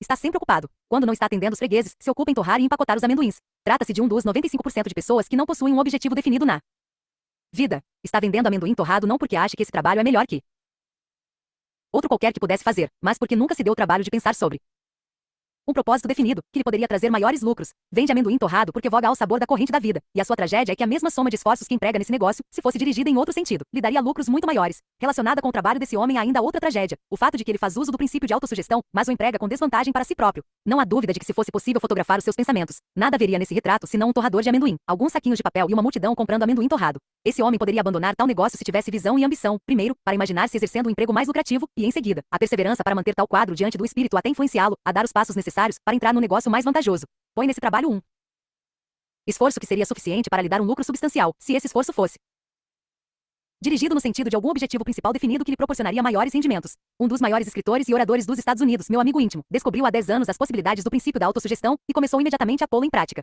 Traçou um plano para sua aplicação, e esse plano veio a ser de grande eficiência. Naquela época, porém, não era escritor nem orador. Todas as noites, antes de adormecer, fechava os olhos e via em imaginação uma longa mesa de reuniões, em torno da qual se reuniam alguns homens eminentes, cujas características desejava absorver na sua própria personalidade. Esses homens eram Lincoln, Napoleão, Washington, Emerson e Albert Hubbard. Começava então a conversar com essas figuras imaginárias, mais ou menos da seguinte maneira: Lincoln, desejo construir no meu próprio caráter as virtudes da paciência, da justiça para com todo o gênero humano e o agudo senso de humor, que foram as suas principais características. Preciso dessas qualidades e não ficarei satisfeito enquanto não as conseguir. Washington, quero fazer nascer no meu caráter as qualidades de patriotismo, dedicação, desprendimento e direção, que foram as suas notáveis características. Emerson, desejo formar no meu caráter as qualidades de visão e habilidade para interpretar as leis da natureza, inscritas nas paredes das prisões, nas árvores em desenvolvimento e na face das criancinhas, que foram as suas mais notáveis características. Napoleão, desejo despertar no meu caráter as qualidades que tanto distinguiram: autoconfiança, habilidade estratégica para dominar obstáculos, a faculdade de se aproveitar dos erros e de fazer nascer uma força de cada derrota. Hubbard, quero desenvolver a capacidade para igualar e mesmo para ultrapassar sua capacidade para se expressar com clareza, concisão e energia. Não diga ao mundo o que é capaz de fazer, prove-o. Todas as noites, durante meses seguidos, esse homem viu as mesmas figuras sentadas em torno da sua mesa imaginária, até que finalmente conseguiu imprimir no subconsciente essas qualidades, de maneira tão clara que começou a desenvolver-se nele uma personalidade que era um composto de todas as personalidades invocadas. O subconsciente pode ser comparado a um magneto, e quando está vitalizado e inteiramente saturado com qualquer propósito definido, tem uma tendência decidida para atrair tudo o que é necessário para a realização desse propósito. As coisas semelhantes se atraem e pode-se ter a prova dessa lei em cada folha de grama, em cada árvore em crescimento. A bolota do carvalho, lançada ao solo, tira dele e do ar o material necessário para transformar-se numa árvore frondosa. Não há árvore que seja metade carvalho, metade cedro. Todo grão de trigo semeado tira do solo e do ar os elementos necessários para fazer crescer uma haste de trigo. Os homens estão sujeitos à mesma lei da atração. Se formos a qualquer casa de pensão modesta da cidade em que habitamos, veremos associados indivíduos de iguais tendências. Por outro lado, se visitarmos meios mais prósperos, encontraremos sempre associados aqueles que têm inclinações idênticas. Os homens que triunfam na vida procuram a companhia de outros que também triunfaram, enquanto aqueles que estão em dificuldades procuram sempre companheiros na mesma situação. Diz o adágio: mal de muitos, consolo é. A água não procura seu equilíbrio com certeza maior do que o homem procura a companhia dos que estão em condições financeiras e mentais iguais às suas. Um professor da Universidade de Yale e um camponês analfabeto nada têm em comum. Sentir-se infelizes se forem obrigados a estar juntos durante muito tempo. Os homens que nada têm de comum entre si se misturam tanto como a água e o azeite. Tudo isso conduz à seguinte afirmativa: inevitavelmente, atrairemos as pessoas que se harmonizam com a nossa própria filosofia de vida. Sendo isso verdadeiro, ninguém pode deixar de reconhecer o que há em vitalizarmos a nossa mente com um objetivo principal definido, que atrairá para nós pessoas que serão de grande valor para as nossas realizações e nunca um obstáculo. Suponha ao leitor que o seu objetivo definido esteja muito acima da sua atual situação. Que fazer é um direito seu. É seu dever ter elevadas aspirações na vida. Deve a si mesmo e à comunidade em que vive estabelecer um alto nível de vida. Há muita evidência para justificar a crença de que coisa alguma dentro dos limites da razão é impossível de ser atingida por uma pessoa cujo objetivo principal definido tenha sido bem desenvolvido. Há alguns anos, Louis Victor Etinge foi condenado à prisão perpétua na penitenciária do Arizona. Nessa época, era o que se podia chamar um homem mau, conforme ele mesmo confessava. Além disso, muitos acreditavam que dentro de um ano ele morreria, vitimado pela tuberculose. Eitinge tinha mais do que ninguém motivos para se sentir desanimado. A aversão que lhe votava o público era intensa, e ele não possuía um só amigo neste mundo, ninguém que o visitasse, levando-lhe uma palavra de conforto ou de encorajamento. Então, na sua mente, aconteceu qualquer coisa que lhe fez voltar à saúde, debelando a peste branca, e que finalmente lhe abriu as grades da prisão, restituindo-lhe a liberdade. O que se teria passado? Exatamente o seguinte: ele decidiu consigo mesmo vencer a tuberculose e recuperar a saúde. Trata-se de um objetivo principal definido. Em menos de um ano, depois de haver tomado tal deliberação, tinha vencido. Ampliou então o objetivo principal, resolvendo fazer de tudo para conquistar sua liberdade. Dentro em pouco as paredes da prisão desapareceram em torno dele. Não há ambiente desagradável que seja bastante forte para deter um homem ou mulher que saibam como aplicar o princípio da autossugestão na criação de um objetivo principal definido. Uma pessoa assim dotada pode quebrar os grilhões da pobreza, destruir os germes mais mortíferos, ascender da situação mais humilde ao poder e ao apogeu. Todos os grandes líderes baseiam sua liderança num objetivo principal definido. Seguidores se sentem bem sendo assim quando notam que o seu líder é uma pessoa que tem um objetivo definido, que tem a coragem de apoiar esse propósito com ação. Mesmo um cavalo teimoso sabe que o condutor está manejando as suas rédeas e se rende ao cavaleiro. Quando um homem com um objetivo definido atravessa uma multidão, todos lhe abrem caminho. Mas quando um homem hesita e mostra por suas ações que não está muito certo da trilha que quer seguir, a multidão se recusará a atender e não cederá um centímetro de terreno. Em parte alguma, falta de um objetivo principal definido se torna mais gritante ou mais prejudicial do que nas relações entre pai e filho. Os filhos sentem com muita cuidado a atitude vacilante dos pais, tiram vantagem disso com muita liberdade. O mesmo se dá em todos os domínios da vida, o homem com um objetivo principal definido impõe respeito e atenção em todas as ocasiões. Isso quanto ao que se refere ao ponto de vista psicológico de um propósito definido. Vejamos agora o lado econômico da questão. Se um navio perde o leme no meio do oceano e começa a girar em torno de si mesmo, gastará todo o combustível sem chegar ao seu destino, apesar de gastar energia suficiente para atingi-lo e dele voltar várias vezes. O homem que trabalha sem um propósito definido, que não é apoiado por um plano definitivo para sua execução, se assemelha ao navio que perdeu o leme. Trabalho árduo e boas intenções não são suficientes para conduzir um homem ao triunfo, pois, como pode um homem estar certo que alcançou um êxito sem ter antes estabelecido no espírito algum objetivo definido que deseje? Toda casa bem construída teve a sua origem num propósito definido, e ainda mais, num plano definido, na forma de uma série de plantas. Imaginemos o que aconteceria se alguém tentasse construir um prédio ao acaso sem um plano. Os operários atrapalhariam uns aos outros, o material de construção seria empilhado sobre o lote de terreno antes de construídos os alicerces, e todo o pessoal empregado teria uma noção diversa de como a casa deveria ser construída. O resultado seria um verdadeiro caos e mal-entendidos de toda sorte. Além disso, o custo da obra se tornaria verdadeiramente exorbitante. Entretanto, já nos demos o trabalho de refletir sobre o fato de que a maioria das pessoas, ao terminar os estudos, arranja logo um emprego qualquer, sem a menor concepção de qualquer coisa que, mesmo de longe, se pareça com um propósito definido ou um plano traçado. Em vista do fato de ter a ciência proporcionado meios e processos racionais para analisar o caráter e determinar o trabalho para o qual o indivíduo se adapta melhor, não parece trágico, hoje, que 95% da população adulta do mundo sejam constituídos de pessoas fracassadas, por não terem encontrado seu lugar no mundo do trabalho. Se o triunfo depende de poder, se o poder é o esforço organizado e se o primeiro passo na direção da organização é um propósito definido, é então muito fácil ver a razão pela qual esse propósito é essencial. Enquanto não escolhe um propósito definido na vida, o homem dissipa energias e dispersa pensamentos sobre diversos assuntos em variadas direções que não conduzem ao poder, mas à indecisão e à fraqueza. Com a ajuda de uma pequena lente, podemos aprender uma grande lição sobre o valor do esforço organizado. Com a lente podemos focalizar os raios do sol sobre um ponto definido, de maneira tão forte que o seu calor poderá abrir um buraco numa tábua. Sem a lente, que representa o propósito definido, os mesmos raios de sol podem incidir sobre a mesma tábua durante 1 milhão de anos sem queimá-la. 1000 pilhas, quando adequadamente organizadas e ligadas entre si por meio de fios, produzirão energia bastante para movimentar uma peça grande de máquina durante várias horas, mas se tomarmos essas pilhas separadamente, nenhuma delas terá energia suficiente para produzir na máquina qualquer espécie de movimento. As nossas faculdades mentais podem ser comparadas a essas pilhas. Depois que o leitor organizar as suas faculdades mentais de acordo com o plano fixado nas 16 lições do curso de leitura sobre a lei do triunfo, dirigindo-as no sentido de alcançar um objetivo definido na vida, poderá tirar vantagem do princípio de cooperação do qual nasce o poder que se chama esforço organizado. Andrew Carnegie dava o seguinte conselho: coloque todos os ovos numa cesta e vigie-a, para que ninguém vá de encontro a ela. Com isso, queria dizer naturalmente que não devemos desperdiçar qualquer das nossas energias empenhando-nos em coisas sem importância. Carnegie foi um grande economista e sabia que a maioria dos homens agiria no sentido de fazer alguma coisa bem feita. A melhor compensação por uma coisa que realizamos é a capacidade que adquirimos para fazer ainda mais.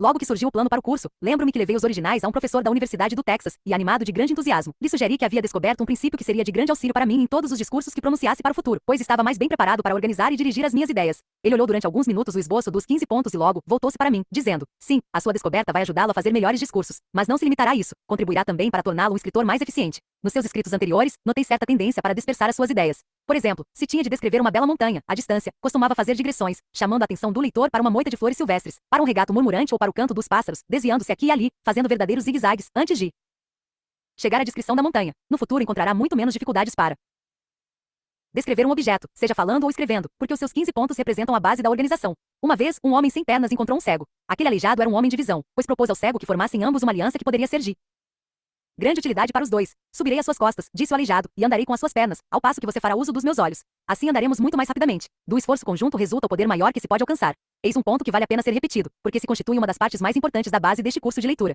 As maiores fortunas do mundo foram acumuladas por meio do uso do princípio do esforço conjunto. O que um homem pode realizar sozinho, durante uma vida inteira, por mais bem organizado que seja, é muito pouco. Mas o que se pode conseguir por meio de aliança com outros é na verdade limitado. O mastermind ao qual Carnegie se referiu, quando o entrevistamos, foi formado por mais de 20 mentes. Aquele grupo era composto de homens de todos os temperamentos e tendências. Cada homem tinha de desempenhar uma determinada parte somente. Havia entre eles uma perfeita compreensão e distribuição de trabalho, a tarefa de Carnegie consistia em manter a harmonia no grupo, e ele a desempenhou maravilhosamente. Se o leitor conhece bem futebol, sabe naturalmente que o time vencedor é aquele que melhor coordena os esforços dos seus jogadores. O que vence é o trabalho do time. O mesmo acontece no grande jogo da vida. Na sua luta em busca do triunfo, o leitor deve ter sempre em mente a necessidade de saber o que quer, qual é precisamente o seu propósito definido, e o valor do princípio do esforço organizado para a obtenção do que constitui esse propósito. De uma vaga maneira, quase todas as pessoas têm um propósito, isto é, o desejo de ganhar dinheiro. Mas isso não é propósito definido, no sentido em que o termo é empregado nesta lição.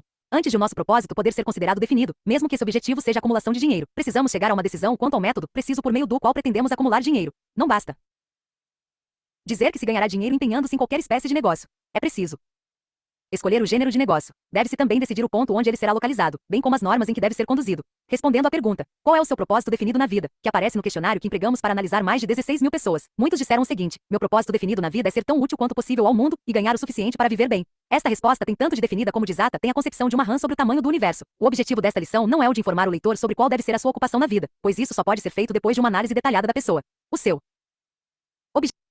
objetivo é impressionar o espírito do leitor com uma concepção clara do valor do propósito definido e da compreensão do princípio do esforço organizado, como meio de conseguir o poder necessário para materializar esse propósito. Qualquer pessoa pode começar, mas apenas os ousados terminarão. Uma cuidadosa observação sobre a filosofia prática de mais de 100 homens e mulheres que alcançaram grande êxito na vida em suas respectivas atividades mostrou o fato de que se tratava sempre de pessoas de pronta decisão. O hábito de trabalhar com o objetivo principal definido criará o hábito da pronta decisão, que será de grande auxílio para o leitor em tudo que empreender. Além disso, o hábito de trabalhar com o objetivo definido ajudará a concentrar toda a atenção numa determinada missão, até realizá-la. A concentração do esforço e o hábito de trabalhar com o propósito, eis os dois fatores essenciais para o triunfo, e que estão sempre juntos. Um faz nascer o outro. Os mais prósperos homens de negócios são pessoas de pronta decisão que trabalham sempre com o propósito principal, como finalidade na vida. Apresentamos alguns exemplos frisantes. Volvor escolheu como objetivo principal definido a tarefa de rodear a América. Com a sua cadeia de Five and Tencent Stores e concentrou todo o seu espírito nessa missão, até que a realizou e que ela o fez também. Wrigley concentrou a sua mente na produção e venda de pequenos pacotes de chewing gum, chicletes, e transformou essa ideia em milhões de dólares. Edison concentrou-se na tarefa de harmonizar as leis da natureza, conseguiu com seu esforço mais invenções do que qualquer outro homem no mundo inteiro e tornou-se multimilionário. Henry L. Doherty concentrou-se na instalação de fábricas de utilidade pública e adquiriu também milhões. Ingersoll concentrou seu espírito na fabricação de relógios práticos e baratos, e a ideia lhe deu uma fortuna. Statler concentrou-se no estabelecimento de pensões familiares, tornando-se tão rico quanto útil a milhares de pessoas que procuraram os seus serviços. Edwin C. Barnes concentrou-se na venda dos ditafones asterisco de Edison e retirou-se do negócio ainda muito jovem, com mais dinheiro do que necessitava.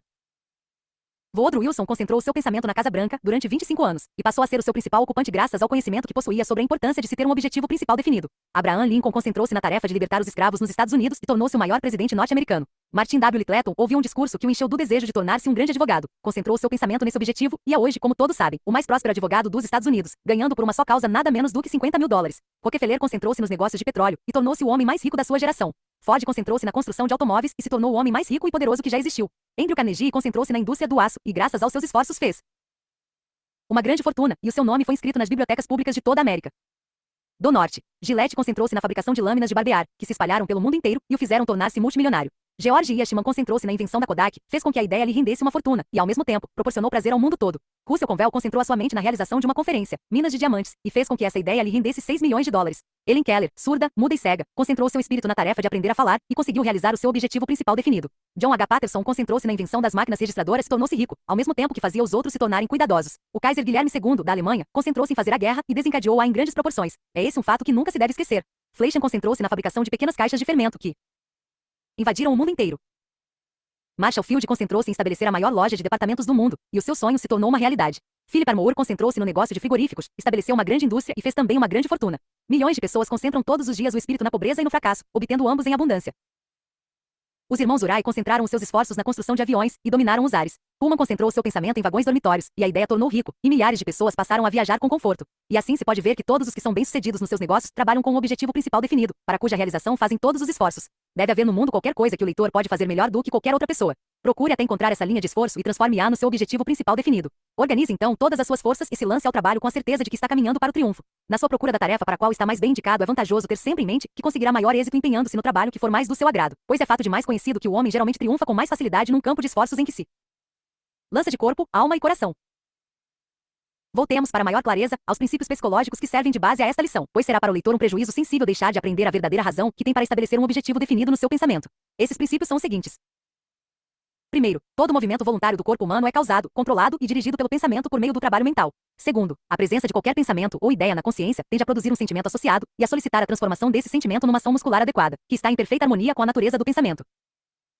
Por exemplo, se pensamos em piscar, e não há no nosso cérebro qualquer influência contrária ou pensamento para deter a ação a tempo, o nervo motor conduzirá o nosso pensamento à sede do governo, no cérebro, e a ação muscular adequada tem lugar imediatamente. Afirmemos o princípio de outro ângulo. Escolha uma pessoa, por exemplo, um propósito definido para a sua vida, e prepare a sua mente para levá-lo avante. Desde o momento em que fizer a escolha, esse propósito se torna o pensamento dominante na sua consciência, e ela estará constantemente alerta para os fatos, informações e conhecimentos com os quais poderá conseguir o referido propósito. Desde o momento em que estabelecer no seu pensamento um propósito definido, sua mente começará tanto conscientemente como inconscientemente a reunir e armazenar o material com que alcançará o seu propósito.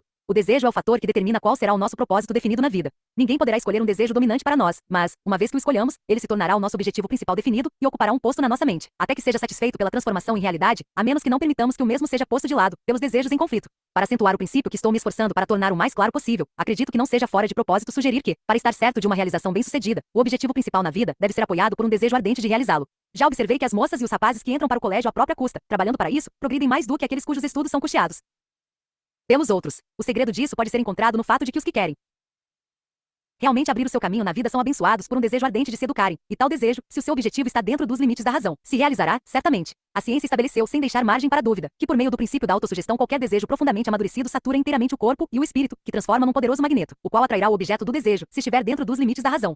Para o esclarecimento dos que podem ter interpretado devidamente o sentido dessa afirmativa, me esforçarei em enunciar o princípio de outra maneira. Por exemplo, o simples desejo de possuir um automóvel não fará com que ele venha rodando ao nosso encontro, mas se houver um desejo ardente de possuir o automóvel, esse desejo conduzirá a ação apropriada por meio da qual ele será adquirido. Cada linha que um homem escreve, cada toque prática e cada palavra que pronuncia servem como mova indiscutível da natureza doc está arraigado no seu coração, como uma confissão que ele não pode negar. O mero desejo de ser livre nunca libertará um homem que está dentro de uma prisão, se não houver força suficiente para lhe dar o direito à liberdade. Eis os passos que conduzem do desejo à realização. Primeiro, o desejo ardente. Em seguida, a cristalização desse desejo num propósito definido. E, finalmente, a ação adequada para conseguir o propósito. Lembre-se, o leitor, de que esses 3 passos são sempre necessários para garantir o triunfo. Uma ocasião conheci uma jovem muito pobre que tinha o desejo ardente de casar-se com um homem rico, e finalmente conseguiu o que queria, mas não sem ter antes transformado esse desejo no desenvolvimento de uma personalidade muito atraente, que por sua vez, atraiu o marido desejado. Tive uma vez um desejo ardente de ter facilidade para analisar caracteres com exatidão, e esse desejo era tão persistente e tão profundamente fixo que me levou a 10 anos de pesquisas e estudos de personalidades de homens e mulheres. George S. Parker fabricou uma das melhores canetas tinteiro do mundo, e conquanto empreendesse seu negócio na pequena cidade de Genesville, no estado de Wisconsin, conseguiu espalhar o produto por todo o globo. Sua caneta é hoje vendida em todos os países civilizados. Há mais de 20 anos Parker fixou no seu espírito um objetivo definido, isto é, produzir um tipo de caneta tinteiro que fosse o melhor de todos. Apoiou esse propósito num desejo ardente de realizá-lo. Hoje podemos usar uma caneta que nos satisfaz inteiramente, e isso constitui um grande triunfo para Parker. Todos nós somos construtores, e como os que constroem casas, empregando para isso madeira, tijolos e aço, devemos traçar uma série de planos, de acordo com os quais modelaremos o edifício do nosso triunfo. Estamos vivendo numa época maravilhosa, em que os materiais com que se constrói o êxito são abundantes e baratos. Temos à nossa disposição, nos arquivos das bibliotecas públicas, os resultados cuidadosamente compilados de 1000 anos de pesquisas, sobre todos os possíveis campos de esforço que uma pessoa quiser seguir. Se alguém deseja se tornar pregador, terá à mão toda a história dos conhecimentos adquiridos por aqueles que o precederam nesse campo de atividade. Aquele que deseja ser um mecânico tem à sua disposição toda a história das invenções de máquinas, da descoberta e uso dos metais e ligas metálicas na natureza. Se deseja ser advogado, tem ao seu dispor a história dos processos legais. Nos Estados Unidos, por exemplo, o Departamento da Agricultura, em Washington, põe à disposição de todas as pessoas que querem se dedicar à agricultura os ensinamentos necessários para isso. O mundo jamais esteve tão repleto de oportunidades como agora. Por toda parte aumenta a procura de serviços de pessoas mais eficientes, datilógrafos, estenógrafos, pregadores, funcionários de bancos, etc. Esta lição não estará completa enquanto o leitor não tiver escolhido seu objetivo definido, que deve ser em seguida redigido e colocado num lugar onde ele possa vê-lo, todas as manhãs, ao levantar-se e à noite quando se recolher. Não deve haver protelação. Mas, para que pregar isso agora? Somos nós que modelamos e formamos o nosso próprio objetivo definido na vida. Assim, para que demorar, quando já sabemos de tudo isso? Um propósito definido é algo que o leitor deve criar por si mesmo, que ninguém criará para ele, e que não surgirá espontaneamente. Que irá fazer a esse respeito? Quando e como agirá? Assim, deve começar agora mesmo a analisar os seus desejos, ver qual dentre eles é o desejo dominante e organizar a sua mente no sentido de realizá-lo. A nossa terceira lição lhe mostrará o próximo passo a dar e a maneira como deve proceder. Coisa alguma, neste curso de leitura, é deixada ao acaso. Cada passo é explicado claramente. A tarefa do leitor consiste apenas em seguir as direções até chegar ao seu destino, que é representado pelo objetivo principal definido. O leitor deve tornar claro esse objetivo, apoiá-lo com uma persistência que não reconheça a palavra impossível. Depois que tiver escolhido seu objetivo definido, tenha bem em mente o fato de que as suas aspirações não são elevadas demais. Também não deve esquecer a verdade estabelecida. Nada conseguirá quem nada tenta.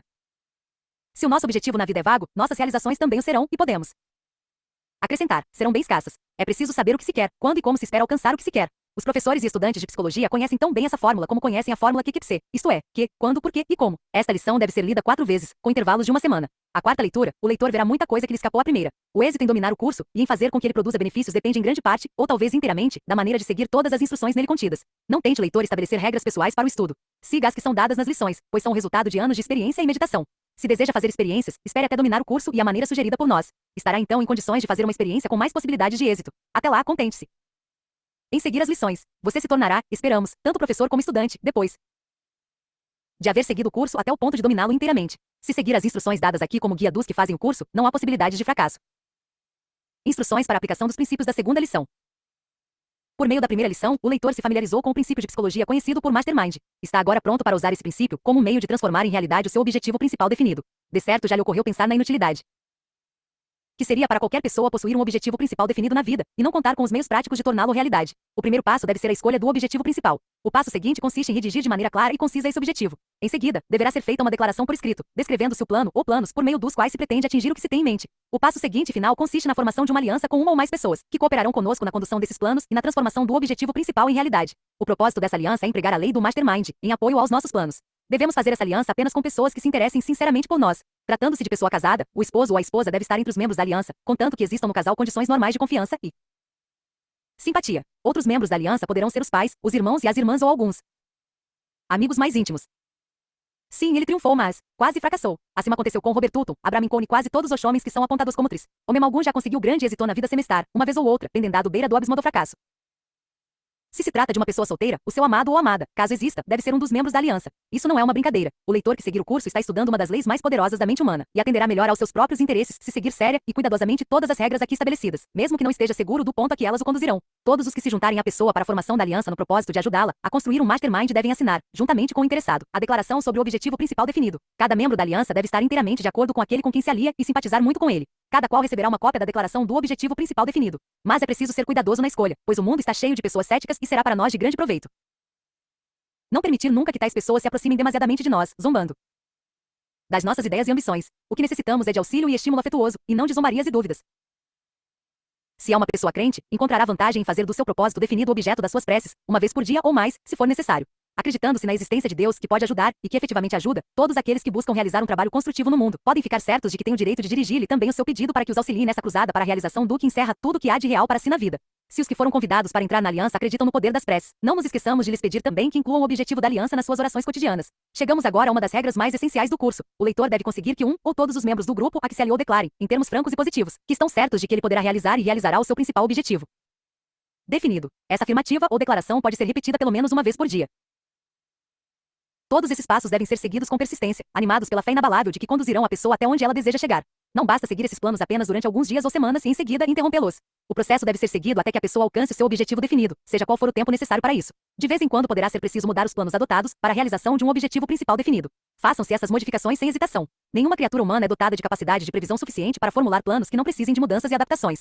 Se qualquer um dos membros da nossa aliança perder a fé na lei conhecida por Mastermind, cuidemos imediatamente de remover esse elemento e substituí-lo. Andrew Carnegie declarou-me que teve necessidade de fazer várias alterações no seu Mastermind. Na verdade, declarou-me que todos os membros que reuniu para a primeira aliança foram afastados aos poucos e substituídos por outras pessoas que se adaptassem com mais entusiasmo e lealdade ao espírito e objetivo da aliança. Ninguém pode triunfar estando cercado de sócios desleais e invejosos, seja qual for o alvo visado por seu objetivo principal definido. O triunfo tem por componentes a lealdade, a fé, a sinceridade, a cooperação e outras forças positivas com as quais o indivíduo precisa sobrecarregar seu ambiente. Muitos dos nossos leitores desejarão formar alianças com aqueles com os quais estão associados profissionalmente, com o objetivo de obter um número maior de êxitos nas suas respectivas profissões ou em seus negócios. Em tais casos, as mesmas regras estabelecidas aqui precisam ser seguidas. O objetivo principal definido de alguém pode ser de natureza tal que lhe traga benefícios, individualmente, ou à sua profissão, ou negócio em que se empenhe. A lei do Mastermind operará de maneira idêntica em ambos os casos. Se fracassar, temporária ou definitivamente, na aplicação dessa lei, a razão disso é que qualquer membro da aliança não entrou para ela com fé, lealdade ou sinceridade de propósito.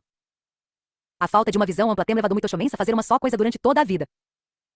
Vale a pena ler 2 vezes esse trecho em itálico. Assim, o nosso objetivo principal deve se tornar a nossa mania, a nossa preocupação máxima. Devemos cuidar dele continuamente, dormir com ele no pensamento, viver, em suma, tendo diante de nós qualquer coisa que desejarmos poderemos obter, se a desejarmos com intensidade suficiente e se tivermos persistência. Naturalmente, se o objeto desse desejo estiver dentro dos limites da razão, e se acreditarmos que já estamos de posse dele. Há, porém, uma grande diferença entre desejar simplesmente alguma coisa e acreditar que a obteremos realmente.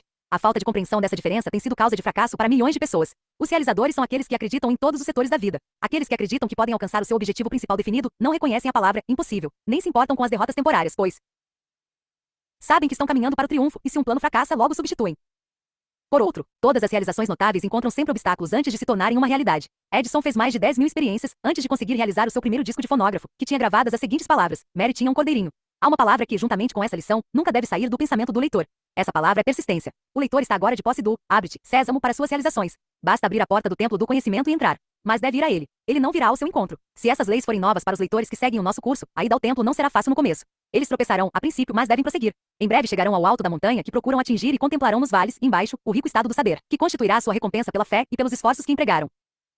Tudo tem um preço. Não é possível conseguir alguma coisa em troca de nada. Nas suas experiências com a lei do triunfo, o leitor está lidando com a natureza, na sua forma mais elevada e mais nobre. A natureza não pode ser defraudada ou enganada. Ela nos dará o objeto pelo qual lutamos, mas só depois de havermos pagado seu preço com um esforço contínuo, persistente, obstinado. Que se poderia dizer mais sobre o assunto? O leitor já sabe o que fazer, quando, como e por que deve fazer. Se assimilar a lição seguinte, confiança em si mesmo, terá então fé suficiente para seguir todas as instruções dadas para seu governo na presente lição.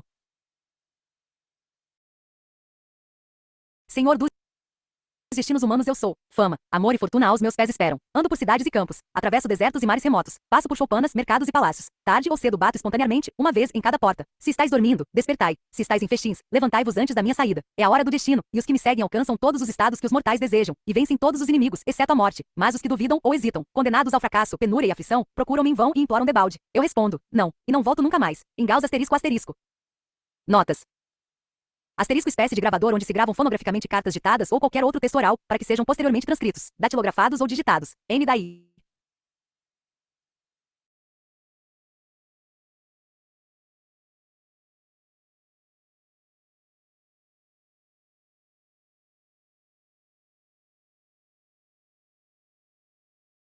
No maior de todos os mistérios que nos cercam, nada é mais certo que estarmos na presença de uma energia infinita e eterna, da qual todas as coisas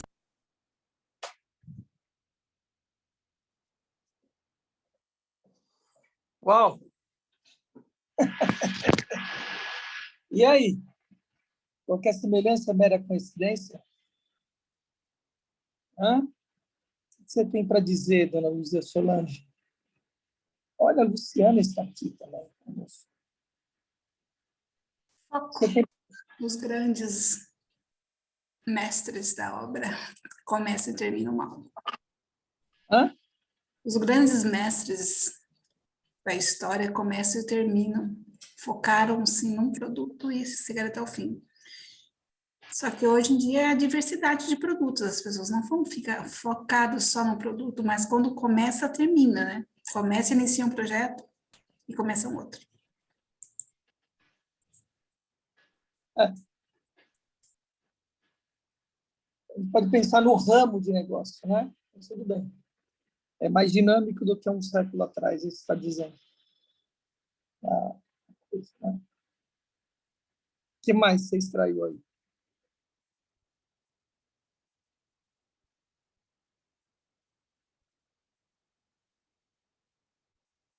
que mais você extraiu aí? É continuidade, sempre.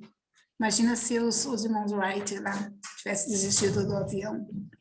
O que foi a mudança, a transformação no mundo para isso? Mas tem algo mais importante que ele está batendo aí faz tempo. Não pegou? Que precisa de um desejo ardente. Ah, sim, o desejo ardente. Isso é verdade. A vontade. Vontade alinhado ao quê? A um propósito. Propósito. E alinhado ao quê? A um plano. Juramar, você tem que desligar um dos microfones, senão na hora que você abrir vai dar microfonia. Você tem que desligar o microfone de um dos dois. Agora você não vai saber fazer isso. Na hora que você abre, ele dá microfonia porque tá os dois aparelhos ligados.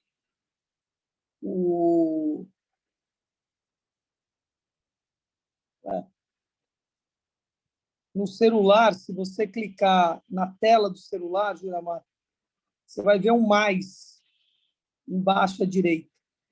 Clica nos 3 pontinhos mais e desce, você vai ver lá desconectar áudio. Desconecta o áudio. Não quer parar no Não, computador. não, Juramar. Tem que apertar, clica na tela do celular. Saiu. Tá bom. Então, só que ele coloca com um plano de ação, que é o primeiro e quinto pilar, que é o que eu sempre falo. Se a pessoa não tiver uma vontade bem definida, Estratégia. Ele falou muito em estratégia. é isso, estratégia, plano de ação, é isso, né? Direcionar o foco do sol para queimar a união, tudo isso. Mas se não tiver um objetivo, não tiver um porquê, não tiver um propósito claro, uma vontade clara, não adianta. Você vai ter um plano estratégico para o navio, vai acabar o combustível dele, entendeu? Porque não sabe para onde vai. Aí pode ir para qualquer lugar, né? Simples assim. Primeiro e quinto pilar. Quando ele fala a respeito da lei da autossugestão, esse é o terceiro pilar, pilar da vibração. E você vibrar naquilo, independentemente de você acreditar ou não. Fala, Juramar.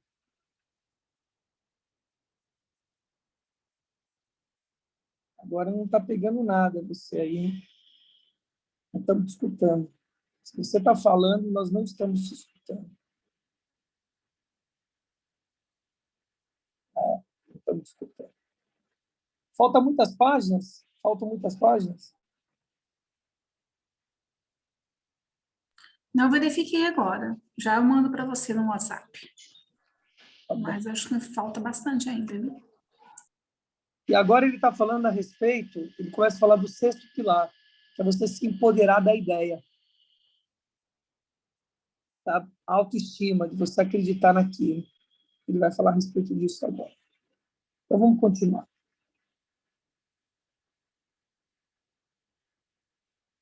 Desligar o microfone do Juramar que está aberto aí, só.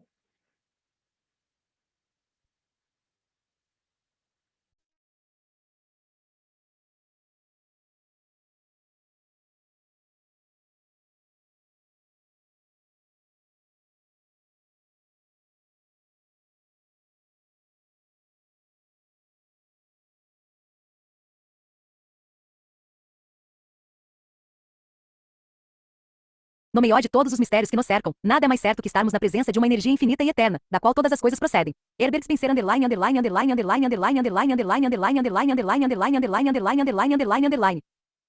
Terceira lição. Confiança em si mesmo. Querer é poder.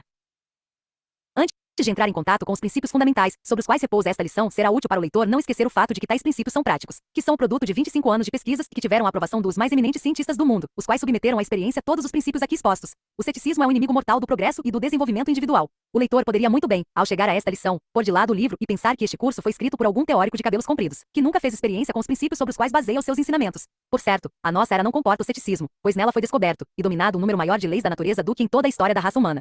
No período de 3 décadas testemunhamos o domínio dos ares, exploramos o oceano. Suprimimos as distâncias, dominamos o raio, fizemos com que a eletricidade movesse as rodas da indústria. Temos hoje comunicações instantâneas entre as nações do mundo. Na verdade, a era presente é de luz, de desenvolvimento, de descobertas, e contudo, mal tocamos na superfície do saber. Entretanto, quando abrirmos a porta que leva ao poder secreto que está armazenado dentro de nós, adquiriremos conhecimentos que farão empalidecer todas as outras descobertas do passado e do presente. O pensamento é a forma de energia mais altamente organizada que conhecemos, e a presente era de experiência e pesquisa, que certamente nos levarão a uma compreensão cada vez maior dessa força misteriosa que se chama pensamento e que repousa dentro de nós. Já conhecemos bastante sobre a mente humana para saber que um homem pode libertar-se dos efeitos dos medos acumulados durante 1000 gerações com o auxílio do princípio de autossugestão. Já descobrimos que esse medo é a razão principal da pobreza, do fracasso e da miséria que se apresentam sob milhares de formas. Já descobrimos também que o homem que domina o medo pode triunfar em qualquer empreendimento, sejam quais forem os esforços reunidos para derrotá-lo. O desenvolvimento da confiança em si mesmo ou autoconfiança começa com a eliminação desse demônio que se chama medo, o qual segreda nos ouvidos das pessoas. Não podes fazer isso. Tens medo de experimentar. Temes a opinião pública. Tens medo de fracassar. Tens medo de não possuir habilidade. O demônio do medo, porém, anda esgueirando-se. A ciência encontrou uma arma para empregar na batalha contra esse velho inimigo do progresso. Os 6 medos básicos da humanidade. Toda pessoa herda a influência dos 6 medos básicos. Sob esses medos principais podem ser agrupados os menores. Os 6 medos básicos ou grandes medos são aqui enumerados e descritas as suas fontes. São eles os seguintes: A. Medo da pobreza. B. Medo da velhice. C. Medo da crítica. D. Medo de perder o amor de alguém. E medo da doença. F. Medo da morte. O leitor deve estudar a lista, descobrir os medos que o perseguem e a maneira de classificá-los. Todo ser humano, quando chega à idade do discernimento, é subjugado até certo ponto por um ou mais dos 6 medos básicos. Como primeiro passo para a eliminação desses 6 males, examinemos as fontes de onde os herdamos. Lembremos que quando marcamos uma encontro com alguém, assumimos a responsabilidade de ser pontuais e não temos o direito de nos atrasar ou nos requer. Hereditariedade física e social. Todo homem é, quer física, quer mentalmente, o resultado de 2 formas de hereditariedade física e hereditariedade social. Por meio da lei da hereditariedade física, o homem evoluiu pouco a pouco da ameba, a forma animal unicelular, através de estágios de desenvolvimento correspondentes a todas as formas animais conhecidas atualmente na Terra, inclusive aquelas que se sabe terem existido e que foram extintas. Cada geração pela qual o homem passou acrescentou à sua natureza algo das suas características, hábitos e aparência física. A herança física do homem é uma coleção heterogênea de vários hábitos e formas físicas. Parece quase que não há nenhuma dúvida de que, conquanto 6 medos básicos não possam ser adquiridos por hereditariedade física, uma vez que são estados de espírito e, assim sendo, impossíveis de transmitir por essa forma de hereditariedade, é contudo evidente que a hereditariedade física lhes proporciona uma instalação mais favorável. Por exemplo, é fato bem conhecido que o processo de evolução física tem base sobre a morte, a destruição, a dor e a crueldade, que os elementos do solo encontram na sua ascensão, através da evolução, um meio de transporte que é fundado na morte de uma forma de vida, a fim de que outra forma mais elevada possa subsistir. Toda vegetação, para poder viver, nutre-se dos elementos do solo e do ar, assim como todas as formas animais, para viver, devoram as formas mais fracas ou outra espécie qualquer de vegetação. As células de toda planta, bem como as dos animais, são dotadas de um elevado grau de inteligência. Indubitavelmente, as células do peixe aprenderam, depois de duras experiências, que o grupo de células animais conhecido por Fish-Hawk é verdadeiramente temível. Pelo fato de que muitas formas animais, inclusive o homem, vivem de devorar os animais menores e mais fracos, a inteligência celular desses animais que entram no homem e se tornam parte dele, traz consigo o medo nascido da experiência que teve de ser comida viva. Essa teoria pode parecer aos leitores um tanto fantástica, e na verdade pode não ser exata, mas é pelo menos uma teoria lógica, quanto mais não seja. Não fazemos dela o ponto principal nem insistimos que seja responsável por qualquer dos 6 medos básicos para cuja origem há uma explicação muito melhor e que passaremos a examinar, começando com uma descrição da hereditariedade social. A parte mais importante da formação do homem chega até ele por meio da hereditariedade social. Esse termo corresponde aos métodos pelos quais uma geração se impõe sobre o espírito das gerações sob o seu controle imediato, legando-lhe superstições, crenças, lendas e ideias que, por sua vez, já foram herdadas da geração anterior. Por hereditariedade social deve-se entender uma das fontes, ou todas as fontes por meio das quais se adquire conhecimento, tais como a instrução religiosa ou de outra natureza, a leitura, a conversação, as narrativas de histórias e todas as maneiras de inspiração do pensamento provindo do que se chama geralmente experiência pessoal. Mediante o processo da lei da hereditariedade social, qualquer pessoa que dirija o espírito de uma criança pode, com um ensinamento intensivo, fixar nele determinada ideia, falsa ou verdadeira, de tal maneira que a criança a aceita como uma verdade e a torna parte integrante da sua personalidade, como qualquer célula ou órgão do seu corpo. É por meio da lei da hereditariedade social que os doutrinadores fixam na mente da criança dogmas, credos e cerimônias religiosas, por demais numerosos para serem descritos aqui, até que a mente infantil os aceite, assimilando-os de modo decisivo, como parte de uma crença inabalável. O espírito da criança que ainda não alcançou a idade do discernimento durante um período que abrange, em média, os 2 primeiros anos de vida, é plástico, aberto, claro e livre. Qualquer ideia implantada nesse cérebro por alguém que desfrute a confiança da criança germinará e crescerá por assim dizer, de tal maneira que nunca poderá ser extirpada por mais oposta à lógica e à razão que tal ideia possa parecer. Muitos religiosos afirmam que podem implantar tão profundamente os tentáculos da sua doutrina na mente de uma criança que nunca mais haverá lugar naquela mente para outra religião, quer seja como um todo ou uma parte. A afirmativa não é de todo destituída de verdade. Com essa explicação da maneira pela qual a herança social opera, o leitor estará pronto para examinar as fontes de onde herdamos os 6 medos básicos. Além disso, qualquer leitor do curso, exceto os que ainda não cresceram bastante para examinar as verdades que pisam sobre os calos das suas superstições, pode verificar a veracidade do princípio da herança social, tal como é aplicado aqui aos 6 medos básicos, sem precisar sair para isso, do campo das suas experiências pessoais. Felizmente, o conjunto de evidências apresentado nesta lição é de tal natureza que todos aqueles que procuram sinceramente a verdade podem verificar por si mesmos se as provas são ou não verdadeiras. No momento, pelo menos, o leitor deve pôr de lado seus preconceitos e ideias preconcebidas. Em qualquer momento pode apanhá-las novamente, como sabe. Enquanto estudamos a origem e a natureza dos 6 piores inimigos do homem, os 6 medos básicos, a começar por o medo da pobreza. É preciso ter coragem para dizer a verdade sobre a história desse inimigo da humanidade, e uma coragem ainda maior para ouvi-la. O medo da pobreza nasce da tendência inata no homem para dominar os seus semelhantes economicamente. Quase todas as formas inferiores do reino animal têm instinto, mas parecem não ter o poder de raciocínio e de pensamento. Assim, lançam-se umas sobre as outras fisicamente. O homem, com o seu senso superior de intuição, pensamento e raciocínio, não devora os seus semelhantes fisicamente, prefere devorá-los economicamente. De todas as eras passadas, sobre as quais sabemos alguma coisa, a era em que vivemos parece ser a de maior adoração do dinheiro. O homem que não pode apresentar uma boa conta bancária é considerado inferior à poeira da terra. Nada há que proporcione mais sofrimento e humilhação do que a pobreza. Não é de admirar que o homem a tema. Depois de uma longa série de experiências com seus semelhantes, o homem aprendeu. Por certo que esses semelhantes nem sempre podem merecer confiança, quando estão em jogo questões de dinheiro ou de qualquer outra forma de propriedade. Muitos casamentos se fazem, e muitas vezes se desfazem, na mera base da riqueza de uma das partes contratantes. Não é de admirar que os advogados tenham sempre tanto trabalho com casos de divórcio. A palavra sociedade podia muito bem começar com a cifra dólar em vez de S, pois está inseparavelmente associada ao dinheiro. O homem deseja tão ardentemente a riqueza que procura adquiri-la de qualquer maneira, por meios legais, se possível, e por outros métodos, se não puder adquiri-la legalmente. O medo da pobreza é uma coisa terrível. Um homem pode cometer assassinato, roubo, estupro e todas as outras formas de violação dos direitos alheios, ainda gozar de alto conceito entre os seus concidadãos, contanto que não perca a sua fortuna. Portanto, a pobreza é quase um crime, um pecado imperdoável. Não é de admirar que o homem a tema. Em todos os códigos do mundo se encontra a prova de que o medo da pobreza é um Dos medos básicos da humanidade, pois em todos esses livros existem várias leis destinadas a proteger os fracos contra os fortes. Perder tempo em demonstrar que o medo da pobreza é um dos que couberam em herança ao homem, ou que esse medo tem origem na tendência do homem para defraudar o seu semelhante. Seria o mesmo que perder tempo em provar que 3 vezes 2 são 6. É claro que nenhum homem teria medo se tivesse base para confiar nos outros homens, pois existe alimento, abrigo e vestuário suficientes para as necessidades de cada pessoa, e todos desfrutariam dessas dádivas se não fosse o hábito que o homem tem de querer para si mais do que o necessário. O segundo dos 6 medos básicos é o medo da velhice. Esse medo vem principalmente de 2 fontes. Primeiro, a ideia de que a velhice trará consigo a pobreza. Segundo, e é essa sua fonte mais comum, origina-se dos falsos e cruéis ensinamentos sectários, onde se fala no fogo e enxofre do inferno, em purgatório e outros espantalhos que os homens aprenderam a temer, temendo, por conseguinte, a velhice como sendo a aproximação de um outro mundo, talvez muito mais terrível do que este em que vivemos e que, conforme sabemos, já é bastante mau.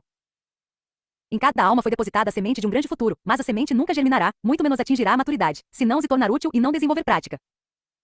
No medo básico da velhice, o homem tem 2 razões muito justas de apreensão. A primeira se origina da desconfiança de que os seus semelhantes possam se apoderar dos bens que ele possui. A segunda é motivada pelas terríveis representações do mundo futuro, profundamente fixadas na mente humana, por meio da lei da hereditariedade social, muito antes da idade do discernimento. Poderá alguém admirar-se de que o homem tema a aproximação da velhice? O terceiro dos 6 medos básicos é o medo da crítica. A forma exata como o homem adquiriu esse medo é difícil, se não impossível, de determinar com precisão. Uma coisa, porém, é certa: ele sente esse receio em grau elevado. Alguns acreditam que esse medo fez o seu aparecimento no espírito humano mais ou menos na época em que surgiu a política. Outros acham que a sua origem remonta à fundação do primeiro clube feminino. Outra escola de humoristas atribui a origem desse medo à Bíblia Sagrada, cujas páginas estão cheias das mais violentas e corrosivas formas de crítica. Se essa última pretensão for correta, e os que acreditam literalmente em tudo que encontram na Bíblia não estão enganados, então é Deus o responsável pelo medo inerente que o homem tem do criticismo, pois foi Deus a causa de que a Bíblia fosse escrita. O autor deste curso, não sendo humorista nem profeta, mas uma pessoa comum, se sente inclinado a atribuir a origem do medo da crítica àquela qualidade transmitida ao homem pela natureza, e que o leva não somente a tomar os bens do seu semelhante, como também a justificar tal ação criticando o caráter do outro. O medo da crítica se apresenta de muitas formas, das quais a maioria é de natureza insignificante, trivial, chegando até mesmo a parecer puerilidade. Os homens calvos, por exemplo, são calvos unicamente devido ao medo da crítica.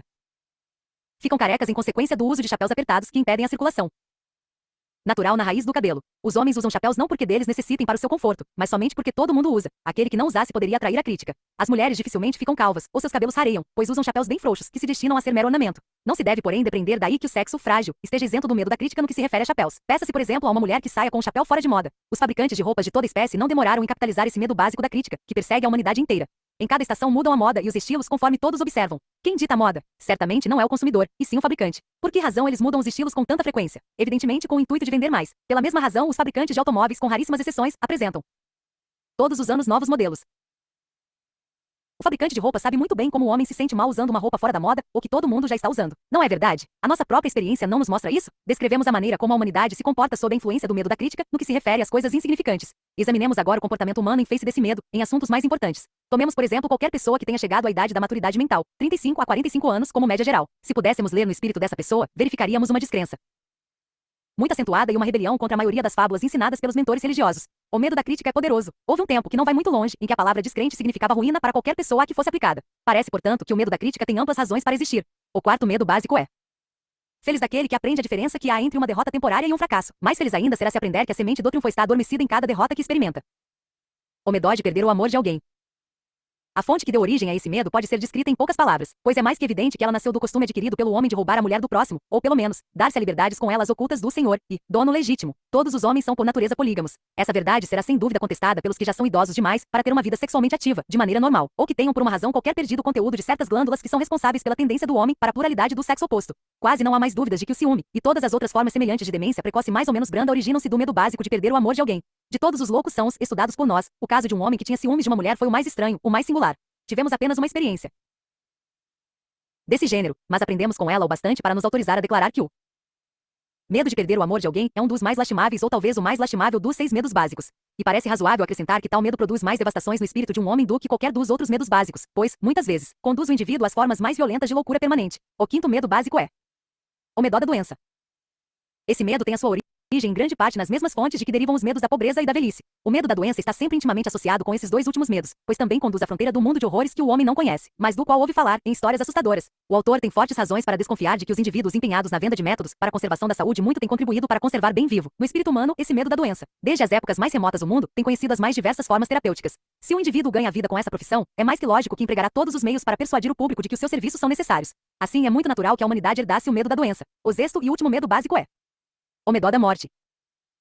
Para muitos esse é o pior de todos, e o motivo é claro para qualquer estudante de psicologia. Os terríveis tormentos do medo da morte podem ser atribuídos diretamente ao fanatismo religioso, a fonte mais responsável por esse medo do que todas as outras reunidas. Os pagãos não têm tanto medo da morte como os civilizados, especialmente os que estão sob a influência teológica. Por centenas de milhões de anos o homem vem perguntando, e até hoje sem resposta, de onde vim? Para onde vou depois da morte? Os indivíduos mais capazes e astuciosos, como os mais honestos e crédulos, não têm demorado em dar uma resposta a essas perguntas. De fato, a faculdade de responder a elas passou a ser uma dessas profissões doutas conquanto, na realidade, seja necessário muito pouco conhecimento para se exercer tal ofício. Vejamos agora a principal origem do medo da morte. Vinde à minha tenda, abraçai a minha fé, aceitai os meus dogmas, pagai os meus salários, e eu vos darei uma passagem que vos levará diretamente ao céu depois da morte.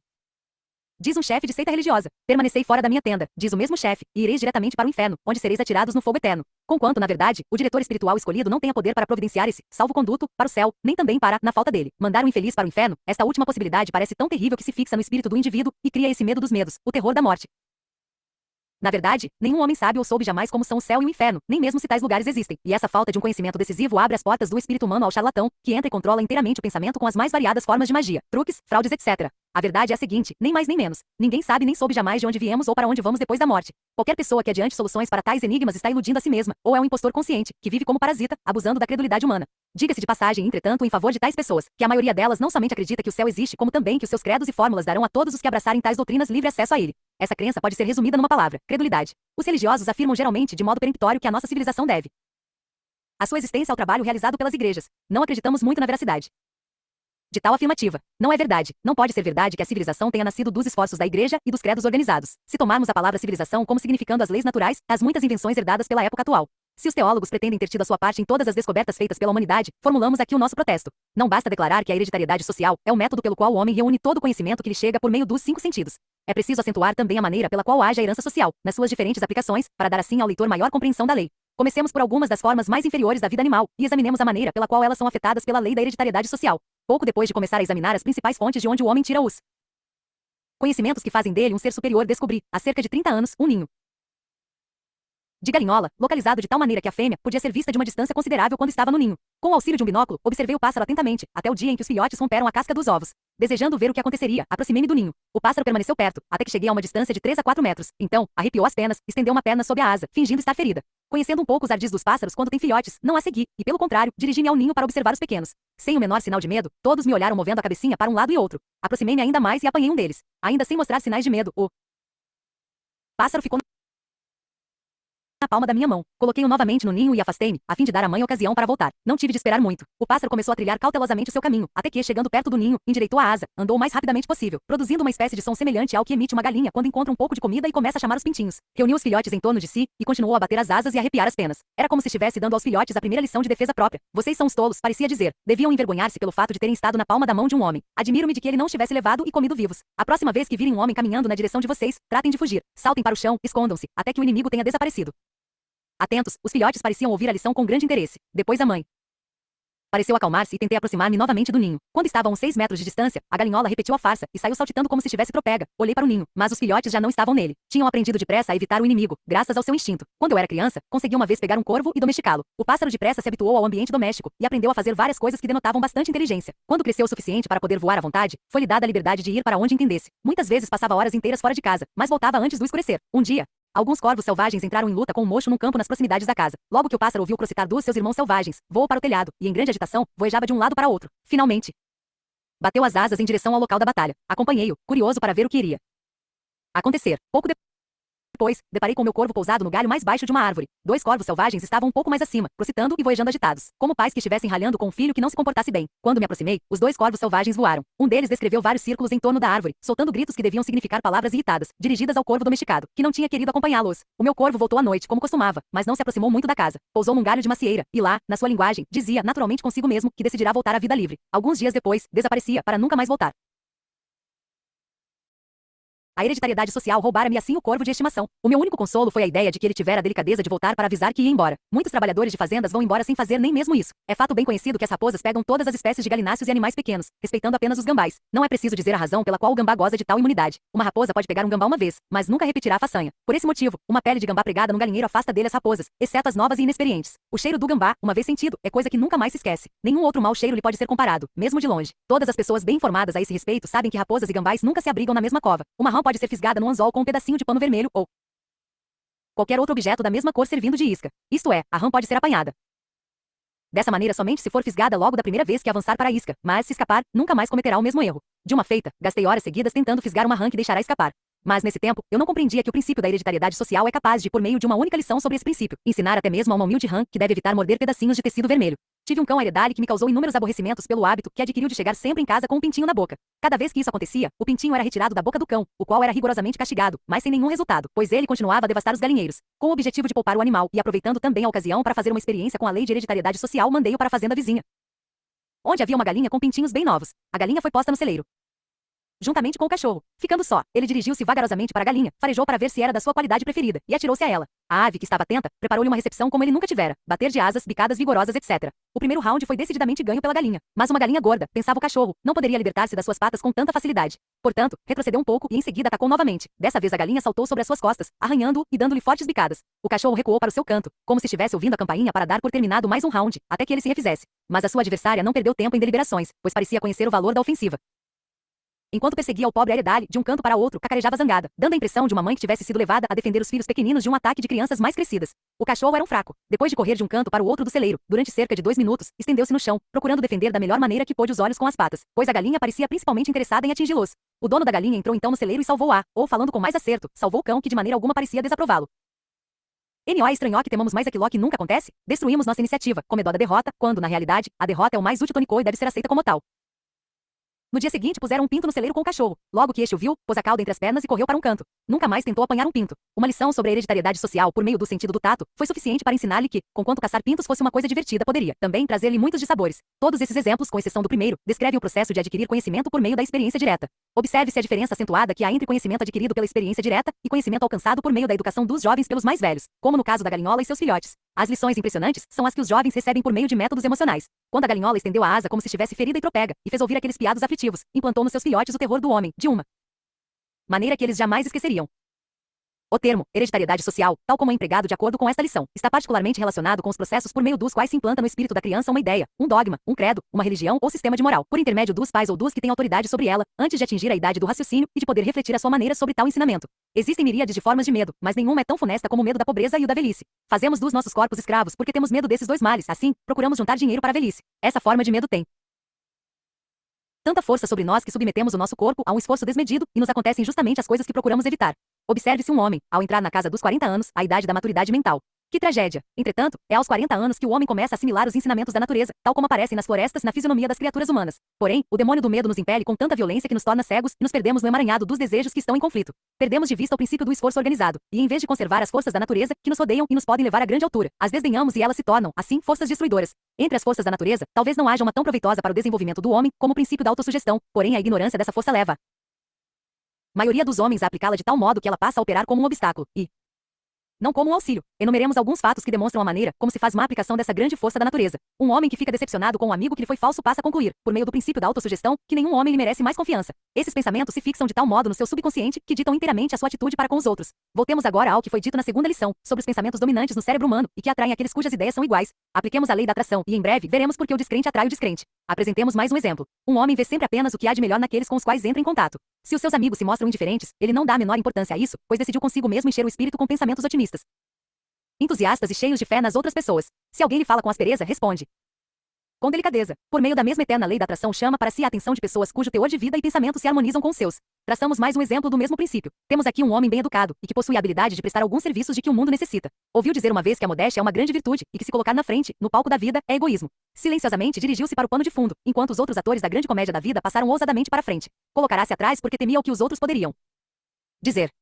O medo da opinião pública fê-lo conservar-se na retaguarda, e pouco se fala dele no mundo. A sua instrução é inútil, porque ele receia dar a conhecer ao mundo que a possui. Sugere constantemente a si mesmo, empregando o poder da autossugestão com prejuízo próprio, que deve ficar atrás, porque assim não será criticado, como se a crítica lhe causasse algum dano ou pudesse derrotar seu propósito. Seu trabalho e o meuzão muito parecidos. Estou ajudou dos leis da natureza na criação de espécimes vegetais mais perfeitos, ao passo que o senhor emprega as mesmas leis, por meio da filosofia da lei do triunfo, para criar espécimes mais perfeitos de pensadores. Luterburgo underline underline underline underline underline underline underline underline underline underline underline underline underline underline underline. Eis aqui outro homem, filho de pais muito pobres. Desde que chegou à idade do raciocínio, teve consciência da sua pobreza. Ouvia falar de pobreza. Sentiu-se agarrado pela mão gélida da pobreza e ficou tão impressionado que fixou no espírito a sua situação como uma coisa a que tinha de se submeter. Quase inconscientemente, convenceu-se de que seria sempre pobre, até que essa ideia se tornou o pensamento dominante do seu cérebro. Esse homem se assemelha a um cavalo arreado, que se acostumou aos arreios, esquecendo que possui força suficiente para libertar-se deles. A autossugestão o está relegando rapidamente para a retaguarda do cenário da vida. Finalmente, se tornou um covarde. A ambição se foi. A oportunidade não mais apareceu no seu caminho, ou se apareceu, ele não soube vê-la. Aceitou seu destino. É fato bem estabelecido que as faculdades mentais, como os membros corporais, se atrofiam e mirram quando não se faz uso delas. A confiança em si mesmo não faz exceção à regra. Desenvolve-se quando usada e desaparece quando não exercitada. Uma das principais desvantagens da riqueza herdada é o fato de sempre produzir a inatividade e a perda de autoconfiança. Há alguns anos, a senhora B.M. Selim, de Washington, deu à luz um menino. Essa criança, segundo se dizia, teria uma herança de 100 milhões de dólares. Quando era levada a passeio, cercavam-no enfermeiras, amas, auxiliares, detetives e outros funcionários, cujo dever era velar para que nada a perturbasse. Com o passar dos anos, não diminuiu a severa vigilância. A criança não podia vestir-se, tinha empregados para tudo, empregados que velavam por ela enquanto dormia e enquanto estava acordada. Não tinha permissão para fazer coisa alguma que pudesse ser feita pelos outros. Chegou assim o menino aos 10 anos de idade. Um dia, brincando no pátio, observou que tinham deixado o portão aberto. Ele, que nunca havia ultrapassado sozinho aquele portão, sentiu naturalmente o desejo de fazê-lo e, aproveitando o momento em que os empregados estavam distraídos, saiu correndo e quis atravessar a rua, mas foi atropelado e morto por um automóvel. Via sempre pelos olhos dos que o serviam, de maneira que não teve cautela em atravessar a rua, julgando talvez que ainda estivessem olhando por ele. Há 20 anos foi secretário de um homem que tinha 2 filhos, dos quais um foi para a Universidade de Virgínia e o outro para um colégio em Nova York. Todos os meses, uma das minhas atribuições era enviar um cheque de 100 dólares a cada um dos rapazes. Esses 100 dólares constituíam apenas um dinheirinho de bolso, que eles gastariam da maneira que quisessem. Muitas vezes pensei com amargura na crueldade do destino, que me fizera nascer na pobreza, e olhando para o futuro, via já aqueles rapazes colocados em elevadas posições, ao passo que eu nunca seria mais do que um simples secretário. No fim de algum tempo, os rapazes voltaram para casa trazendo um anel de doutor. Pai era um homem muito rico, dono de bancos, estradas de ferro, minas e outras propriedades de grande valor. Os 2 rapazes teriam assim ótimas colocações nos negócios do pai. Mas um período de 20 anos pode trazer surpresas cruéis àqueles que não aprenderam a lutar. Talvez o melhor meio de declarar essa verdade fosse o seguinte: o tempo dá aos que nunca tiveram de lutar para prejudicarem terrivelmente a si próprios. Seja como for, quando regressaram, os 2 rapazes traziam algo mais que o diploma de doutor. Regressaram com problemas com bebida, problemas que desenvolveram porque, graças àqueles 100 dólares mensais, não precisavam lutar. É uma história longa e triste, cujos detalhes não interessam de certo aos leitores, mas é curioso conhecer o epílogo. Quando eu escrevia esta lição, os meus olhos depararam com um jornal publicado na cidade onde residem esses rapazes. O pai faliu e sua riquíssima residência, onde os filhos nasceram, foi vendida em leilão. Um dos filhos morreu de delírio tremens e o outro está no asilo de loucos.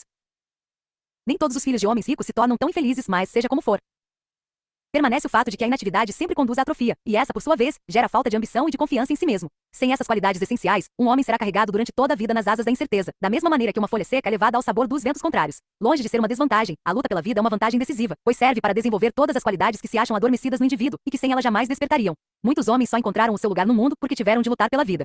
A falta de conhecimento das vantagens que resultam dessa luta tem levado muitos pais a dizerem: tive de lutar muito quando moço, mas procurarei fazer com que meus filhos encontrem todas as facilidades. Pobres criaturas insensatas. As facilidades se transformam geralmente em desvantagens. Há neste mundo coisas muito piores do que uma pessoa ser obrigada a trabalhar, no princípio da vida. A indolência forçada é muito pior do que o trabalho forçado. Sendo forçado a trabalhar e a desempenhar o seu trabalho da melhor maneira, o indivíduo adquire temperança, autocontrole, força de vontade e inúmeras outras virtudes que os ociosos jamais conhecerão. A falta de necessidade de lutar não somente conduz à ausência de ambição e de força de vontade, como também, o que é ainda pior, cria, no espírito do indivíduo, um estado de letargia que gera falta de confiança em si mesmo. A pessoa que abandonou a luta porque o esforço já não é necessário aplica o princípio de autossugestão, aplica-o, porém, para minar o seu próprio poder de autoconfiança. Assim, o indivíduo nessas condições cai num tal estado de espírito que agirá como uma pessoa que é forçada a fazer isso ou aquilo. O cérebro humano que me seja permitida a repetição pode ser comparado a uma bateria elétrica, pode ser positivo ou negativo. A confiança em si próprio ou autoconfiança é a qualidade por meio da qual o cérebro recebe nova carga e se torna positivo. Apliquemos esse raciocínio à profissão de vendedor e vejamos a parte que a autoconfiança desempenha nesse importante campo de esforços. Um dos mais eficientes agentes de publicidade dos Estados Unidos começou a vida como redator de jornal. Ninguém pode se tornar um grande condutor de homens se não tiver no coração leite da bondade humana, e se não dirigir antes pela sugestão e pela bondade do que pela força. Será de grande interesse e proveito para o leitor analisar o método por meio do qual ele conquistou o título de o maior agente de publicidade do mundo. Era um rapaz tímido, de natureza mais ou menos retraída, uma dessas pessoas que julgam que é melhor ocupar um dos últimos lugares no cenário da vida. Uma noite ele ouviu uma conferência sobre o assunto da nossa lição, a confiança em si mesmo, e essa conferência o impressionou a tal ponto que o rapaz foi para casa com a firme determinação de se transformar. No dia seguinte, apresentou-se ao gerente do jornal onde trabalhava e pediu-lhe um lugar de agente de publicidade. O seu pedido foi aceito, e ele passou a trabalhar na base de comissões. Todos os seus companheiros de trabalho esperavam vê-lo fracassar, pois esse gênero de negócio exige grande atividade. O rapaz dirigiu-se à sua mesa de trabalho e organizou uma lista com os nomes de comerciantes que pretendia visitar.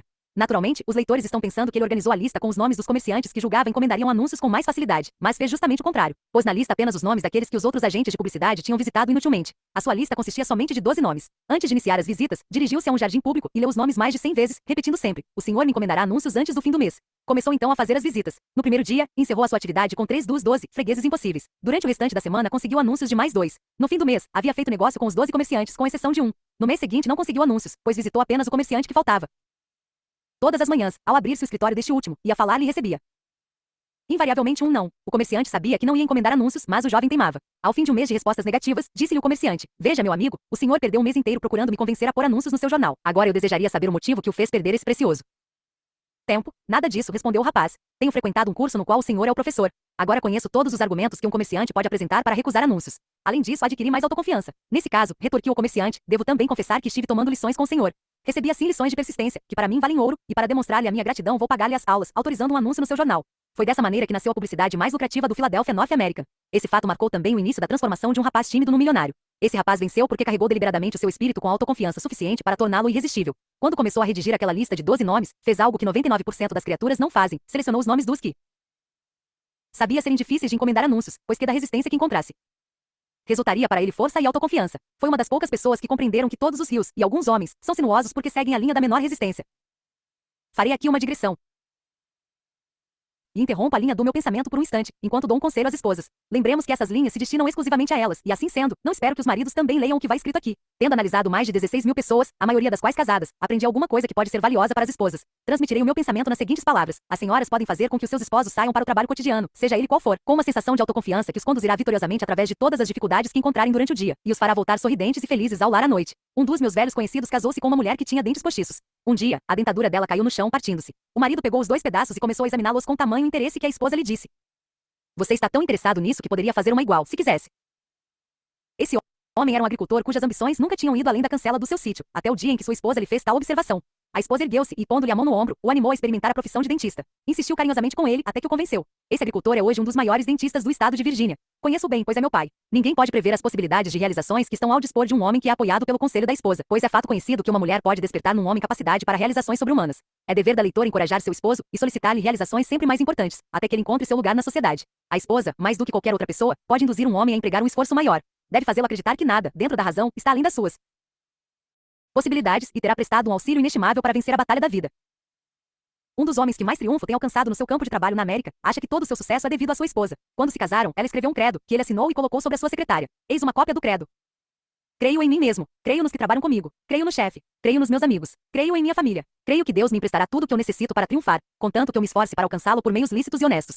Creio nas orações e nunca fecharei os meus olhos para dormir sem pedir antes a divina orientação, a fim de ser paciente com os outros e tolerante com os que não acreditam como eu acredito. Creio que o triunfo é o resultado do esforço inteligente, e não depende de sorte, de magia, de amigos duvidosos, de companheiros ou do meu chefe. Creio que tirarei da vida exatamente o que nela colocar, e assim sendo, serei cauteloso quanto a tratar os outros, como quero que eles sejam comigo. Não caluniarei aqueles de quem não gosto. Não diminuirei o meu trabalho por ver que outros o fazem. Prestarei o melhor serviço de que for capaz, porque jurei a mim mesmo triunfar na vida, e sei que o triunfo é sempre o resultado do esforço consciente e eficaz. Finalmente, perdoarei os que me ofendem, porque compreendo que algumas vezes ofendo os outros e necessito do seu perdão. Assinado. Underline, underline, underline, underline, underline, underline, underline, underline, underline, underline, underline, underline, underline, underline, underline, underline. Se deseja uma coisa bem feita, peça a uma pessoa ocupada para fazê-la. A gente ocupada geralmente é mais cuidadosa e atenta no que faz. A mulher que redigiu esse credo era uma psicóloga de primeira ordem. Guiado e influenciado por tal esposa, qualquer homem poderia conseguir triunfos notáveis. Analise o leitor esse credo e veja como o pronome pessoal foi empregado. Começa por uma afirmação de autoconfiança, que é perfeitamente adequada. Nenhum homem podia tornar seu esse credo sem desenvolver uma atitude positiva, que atrairia para si pessoas que o ajudariam na luta pelo triunfo. Seria um esplêndido credo a ser adotado por qualquer vendedor. Se o leitor o adotasse, as suas chances de triunfo não ficariam diminuídas. Porém, não basta adotá-lo. É preciso lê-lo até aprendê-lo de cor. Leia-o ao menos uma vez por dia, até que o mesmo faça parte da sua organização mental. Conserve uma cópia diante de si, para que se lembre, a todo momento, de que jurou pô-lo em prática. Agindo assim, fará um emprego eficiente do princípio da autossugestão como meio de desenvolver a confiança em si mesmo. Não dê importância ao que os outros possam dizer sobre o seu procedimento. Lembre-se que seu objetivo é triunfar, e esse credo, se for aprendido e aplicado, muito o ajudará. Aprendemos na segunda lição que qualquer ideia fixada firmemente no subconsciente torna-se automaticamente uma planta, um projeto, que é empregado por um poder invisível, no sentido de se conseguir o objetivo citado no plano. Aprendemos também que o princípio por meio do qual se pode fixar na mente uma ideia que escolhemos chama-se autossugestão, o que significa simplesmente uma sugestão feita por nós mesmos à nossa mente. Era esse princípio de autossugestão que Emerson tinha em mente quando escreveu: nada nos pode trazer paz senão nós mesmos. O leitor pode muito bem lembrar-se de que nada lhe trará sucesso senão você mesmo. Naturalmente necessitará da cooperação de outros, se pretende alcançar um triunfo permanente, mas não conseguirá essa cooperação antes de vitalizar a sua mente com uma atitude positiva de autoconfiança. Talvez o leitor se admire de ver alguns homens atingirem posições elevadas, ao passo que outros que o cercam, que são mais bem educados, parecem muito mais capazes, não prosperam. Assim sendo, escolha 2 pessoas dos 2 tipos a que aludimos, faça um estudo acurado de ambas e logo se tornará clara a razão do triunfo de um ou fracasso do outro. Verá que o que triunfou acredita em si mesmo, e sabe apoiar essa crença com uma atividade tão ousada e dinâmica que faz com que os outros percebam que ele acredita em si mesmo. Observará também que essa autoconfiança é contagiosa, impulsiva, persuasiva e atrai os outros. Verá também que o que não próspera demonstra claramente pela sua própria fisionomia, pela posição do corpo, pela falta de decisão com que caminha, pela vacilação com que fala que não tem confiança em si mesmo. Ninguém prestará atenção a uma pessoa que não confia em si própria. Aquele que não confia em si mesmo não atrai os outros, porque sua mente é uma força negativa, que antes repele do que atrai. Em nenhum outro campo de atividade a confiança em si desempenha papel tão importante como na profissão de vendedor. E o leitor não precisa ser um analista de caráter para determinar, logo à primeira vista, se um vendedor possui ou não essa virtude. Caso a tenha, os indícios da sua influência serão bem claros em toda a sua pessoa. Inspirará confiança em si e no que vende, logo as primeiras palavras que pronunciar. Chegamos agora no ponto em que o leitor está pronto para se apossar do princípio da autossugestão e fazer uso direto dele, transformando-se numa pessoa decidida, dinâmica e que resolve por si mesma. Deve o leitor copiar a fórmula seguinte, assiná-la e aprendê-la de cor. Fórmula da confiança em si mesmo. Primeira, sei que possuo a habilidade necessária para realizar o meu objetivo definido, e portanto exijo de mim mesmo uma ação persistente, agressiva e contínua para a realização desse objetivo. Segunda, compreendo que os pensamentos dominantes no meu espírito chegarão a produzir-se em atividade física, e pouco a pouco se transformarão em realidade. Por isso, concentrarei a minha mente, durante 30 minutos, diariamente, na missão de pensar sobre a espécie de pessoa que desejo ser, criando assim um retrato mental que será depois transformado na realidade por meio da prática. Terceira, sei que por meio do princípio da autossugestão qualquer desejo que conserve com persistência no pensamento encontrará, oportunamente, uma expressão através de qualquer meio prático de realização. Assim, dedicarei 10 minutos, diariamente, a exigir de mim mesmo o desenvolvimento dos fatores citados nas 16 lições deste curso de leitura sobre a lei do triunfo. Quarta, redigi com bastante clareza uma descrição do meu objetivo definido na vida para os 5 anos vindouros. Estabeleci um preço para o meu trabalho, para cada um desses 5 anos, um preço que pretendo merecer e receber por meio da estrita aplicação do princípio de trabalho eficiente e satisfatório, que prestarei adiantadamente. Quinta, compreendo perfeitamente que nenhuma riqueza ou posição pode ser duradoura, a menos que seja construída sobre a verdade e a justiça. Por isso não tomarei parte em nenhuma transação que não beneficie a todos os que nela entrarem. Triunfarei, atraindo para mim as forças que desejo empregar e a cooperação de outras pessoas. Induzirei os outros a me serem úteis, prestando-lhes serviços primeiro. Eliminarei o ódio, a inveja, o ciúme, o egoísmo e o cinismo, desenvolvendo o amor por toda a humanidade, pois sei que uma atitude negativa para com os outros não me trará êxito. Farei com que os outros acreditem em mim, porque acreditarei também neles e em mim próprio. Assinarei essa fórmula, aprenderei de cor o seu conteúdo e a recitarei em voz alta, uma vez por dia, com a confiança plena de que ela influenciará pouco a pouco a minha vida de maneira a me tornar um profissional eficiente e feliz no meu campo de esforços. Antes de assinar essa fórmula, certifique-se de que tem intenção de seguir todas as suas instruções. Atrás dessa fórmula há uma lei que nenhum homem sabe explicar. Os psicólogos se referem a ela chamando-a de autossugestão, e nada mais adiantam. Porém, o leitor deve ter sempre em mente um ponto acerca do qual não há nenhuma incerteza. Isto é, o fato de que essa lei, seja qual for, age realmente. Outro ponto que não deve ser esquecido é o fato de que, do mesmo modo que a eletricidade impulsiona as rodas da indústria, serve à humanidade, de 1000 outras maneiras, ou destrói a vida quando é erroneamente aplicada, também o princípio da autossugestão poderá conduzir-nos a um pináculo de paz e prosperidade, ou nos atirará num vale de miséria e pobreza, conforme a aplicação que dele fizermos. Se enchermos o nosso espírito de dúvidas e descrença na nossa capacidade de realização, então o princípio da autossugestão adquire esse espírito de descrença e fixa no nosso subconsciente, como pensamentos dominantes, tais ideias conduzindo-nos, aos poucos, para o redemoinho do fracasso. Mas se enchermos o nosso espírito com uma radiosa autoconfiança, o princípio da autossugestão apodera-se dessa crença, transforma-a no pensamento dominante e nos auxilia a dominar os obstáculos que aparecem em nosso caminho, até que alcancemos o cume da montanha do triunfo.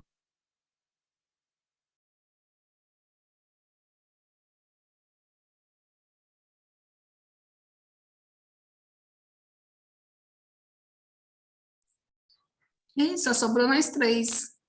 A Luciana foi embora. Bom, muito bom, muito bom.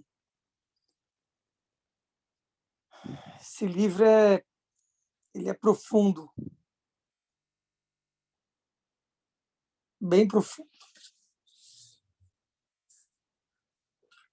Ele vai entrar agora na força do hábito, mas está falando sobre essa questão da autoestima, essa questão de você realmente se empoderar da ideia e não perder o foco disso, né?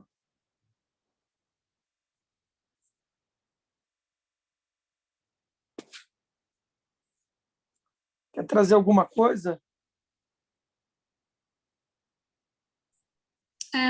Eles falam lá do teste lá que ele dá referência sobre os filhos que são protegidos, que tudo é feito por eles, para eles, e eles não são homens fracos depois disso. São as pessoas que já têm dinheiro, né? Que É, não lutaram por isso, né? as Ficam pessoas fracos. que sempre tiveram tudo. Não, grandes milionários não fazem filhos milionários. O Pablo falou disso outro dia, né? Que o grande medo dele com os filhos é esse, né? Falou exatamente isso. Que ele tem feito algumas manobras para tentar mudar isso. E eu vi outro dia o Cristiano Ronaldo falando que levou o filho na casa que ele morava em Portugal, em Porto. e que o filho entrou e falou: você está brincando comigo, né? Que você morou aqui. Você tá fazendo uma piada, né? Você quer me colocar medo. E o menino não acreditava que o Cristiano Ronaldo tinha morado numa casa pobre. Porque nunca viu isso, né? O moleque nasceu com o pai milionário, né? Famoso e etc. Então, não é fácil. Agora, é a história de cada um, né?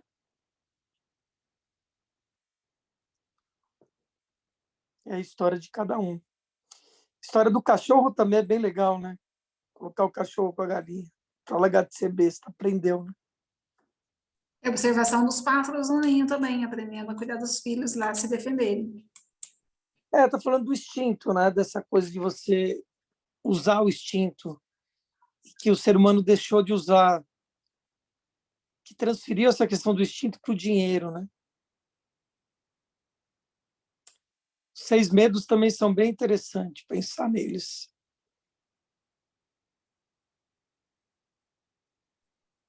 Na verdade, esse livro, ele é... Como assim? São vários outros livros juntados em um, né? Como é que é? Não entendi o final aí. São vários outros livros juntados em um, né? Já vi esse Não, esse livro. é um livro só, que ele É levou um 20 curso. anos para escrever.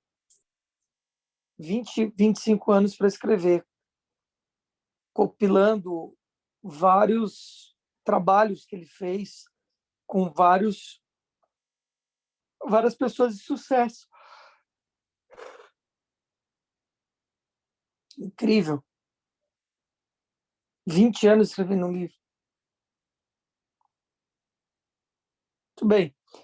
Então tá, Luzia Solange e Juramar. Bora lá. Beijo. Tchau, tchau. Até mais.